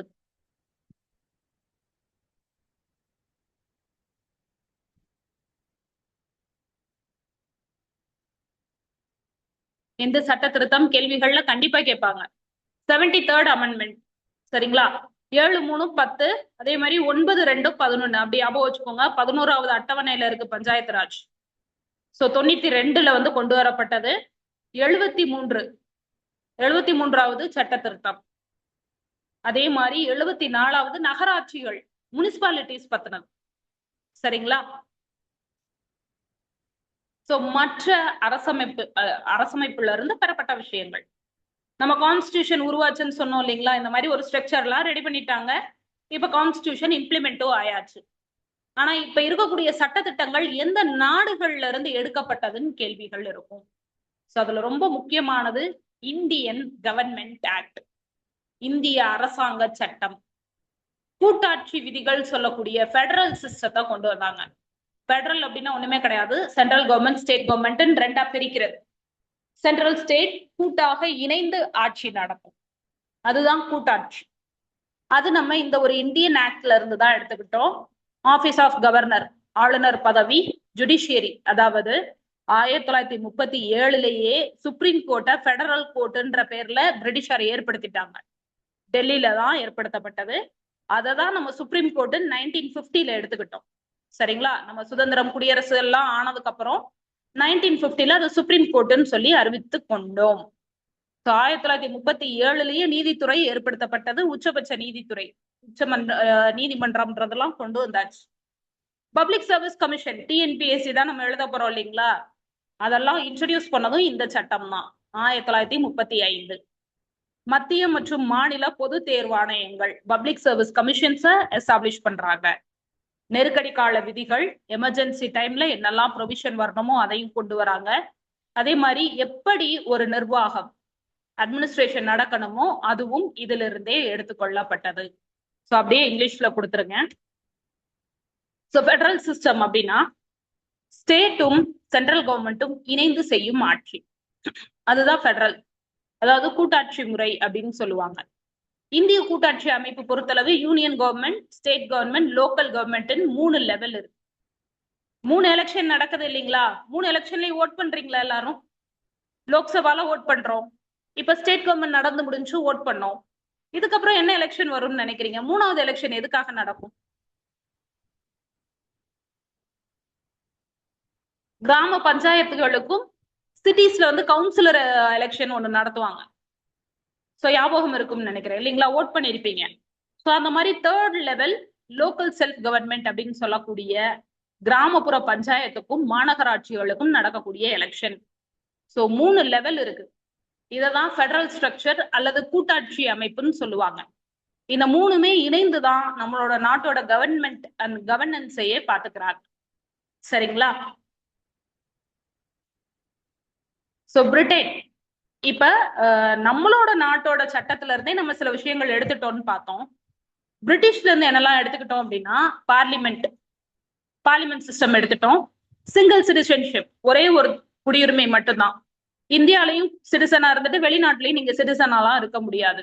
ரூல் ஆஃப் லா, சட்டத்தின் ஆட்சி, சட்டத்தின் முன் அனைவரும் சமம் அப்படின்றது. பார்லிமெண்டரி ப்ரொசீஜர், பெரக்ராட்டிவ் பிரிட்ஸ் அப்படின்னு சொல்லக்கூடியது, தடை ஆணைகள் சொல்லுவாங்க. இதெல்லாம் வந்து நம்ம எங்க இருந்து எடுத்திருக்கோம்னா பிரிட்டன்ல இருந்து எடுத்துக்கிட்டோம். சரிங்களா? சோ அதே மாதிரி அமெரிக்காவை பொறுத்தளவு அடிப்படை உரிமைகள், ஃபண்டமெண்டல் ரைட்ஸே அவங்களோட கான்ஸ்டிடியூஷன்ல இருந்து தான் எடுத்துக்கிட்டோம்.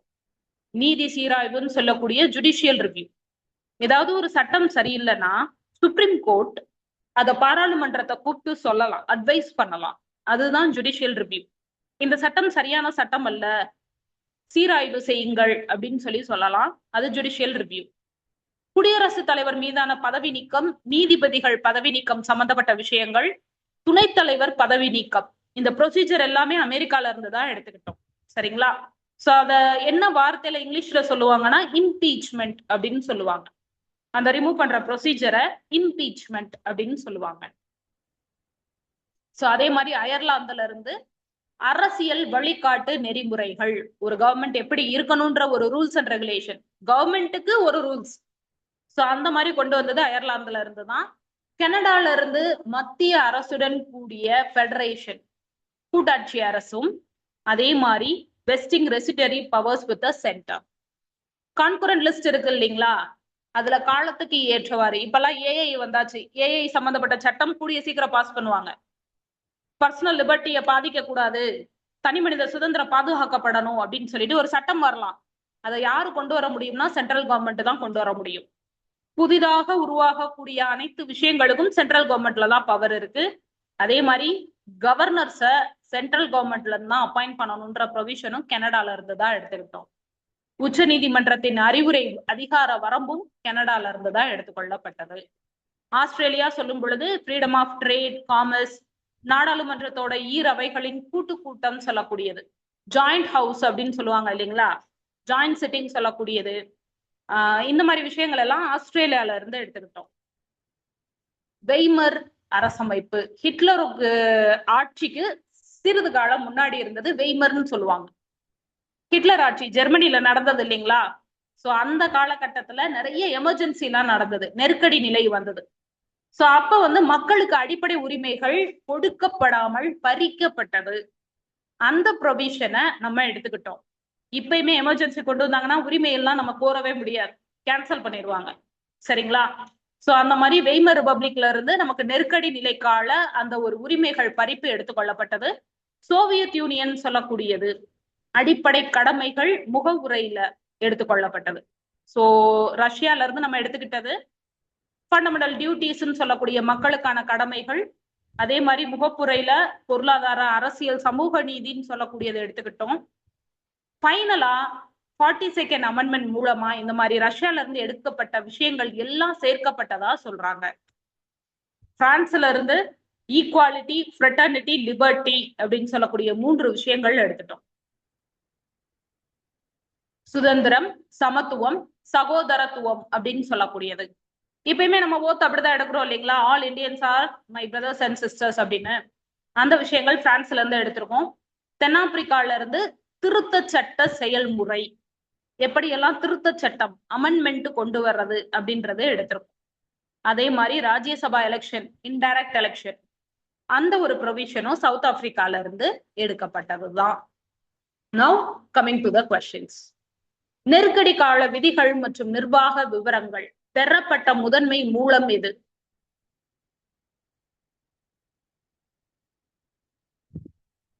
எமர்ஜென்சி ப்ரொவிஷன்ஸ் சொல்லக்கூடியது எதிலிருந்து எடுக்கப்பட்டது?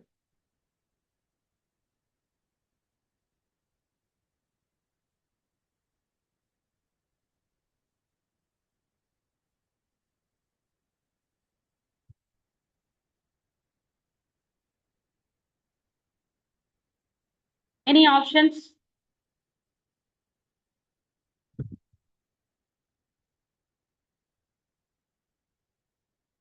எக்ஸாக்ட்லிங்க, ஜெர்மனியோட வெய்மர் சொல்லுவாங்க.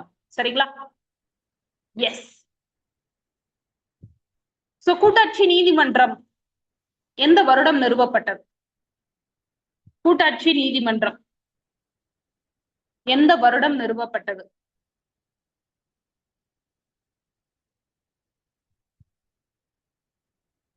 பெடரல் கோர்ட் எந்த வருடம் நிறுவப்பட்டது?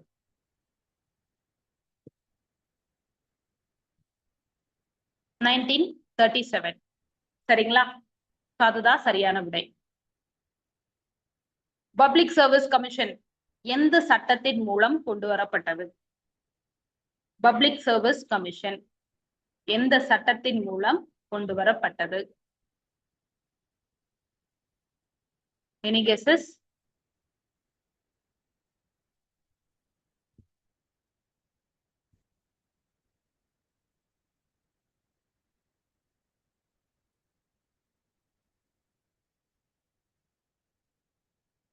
இந்திய அரசாங்க சட்டம் 1935. சரிங்களா? சோ அடுத்தது முகவுரை. நம்ம அடுத்த கிளாஸ்ல இன்னும் கொஞ்சம் டீடைல்டா பார்க்கலாம். It's almost time. சரிங்களா? சோ முகவுரை ரொம்ப முக்கியமான டாபிக், அதனால நம்ம நாளை கிளாஸ்ல அதை பார்க்கலாம். So yes, coming to the end of this, all the best to all of you. So இந்த மாதிரி ஒவ்வொரு டாபிக்கும் டீடைல்டா படிப்போம். சரிங்களா? நிறைய தகவல்கள் கண்டிப்பா இருக்கும். 1.5 மணி நேரம் கிளாஸ் இல்லைங்களா? ஸோ நிறைய தகவல்கள் இருக்கும். ஆனா ஒவ்வொரு தகவலும் பரீட்சைக்கு மிக முக்கியமானது. So daily effort matters. Daily இந்த மாதிரி சிறிய தகவல்கள் எல்லாத்தையுமே டீடைல்டா படிக்க ஆரம்பிங்க. அண்ட் நாளைக்கு மார்னிங் உங்களுக்கு டெஸ்ட் அப்லோட் ஆகும். Be ready for the test. So thank you for every one and good night every one. If you have any question you can just messages. உங்களோட டவுட்ஸ் எல்லாம் கிளாரிஃபை ஆகும். Those who have doubts can stay, others can leave. Thank you all. இன்றைய நாள் சிறந்த நாளாக அமையட்டும். நன்றி, வணக்கம்.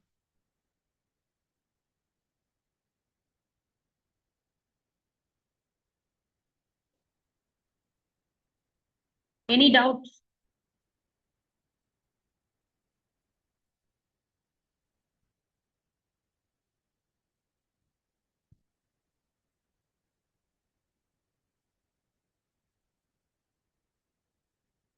Okay, now. So there is no doubts, I hope. So we will close the class now. All the best to all of you. காலையில எந்திரிச்சது படிங்க. And அதே மாதிரி மெட்டீரியல்ஸ், இந்த பிபிடி அண்ட் அதர் மெட்டீரியல்ஸ் எல்லாமே இன்னைக்கே உங்களுக்கு அப்லோட் ஆயிரும். நம்மளோட டிரைவ்ல அப்டேட்டட் எதெல்லாம் அப்டேட் ஆகுதோ உங்களுக்கு மெசேஜாவும் சென்ட் பண்ணிடுவாங்க. So start your preparation rigorously from tomorrow. All the best to all of you. Thank you, everyone.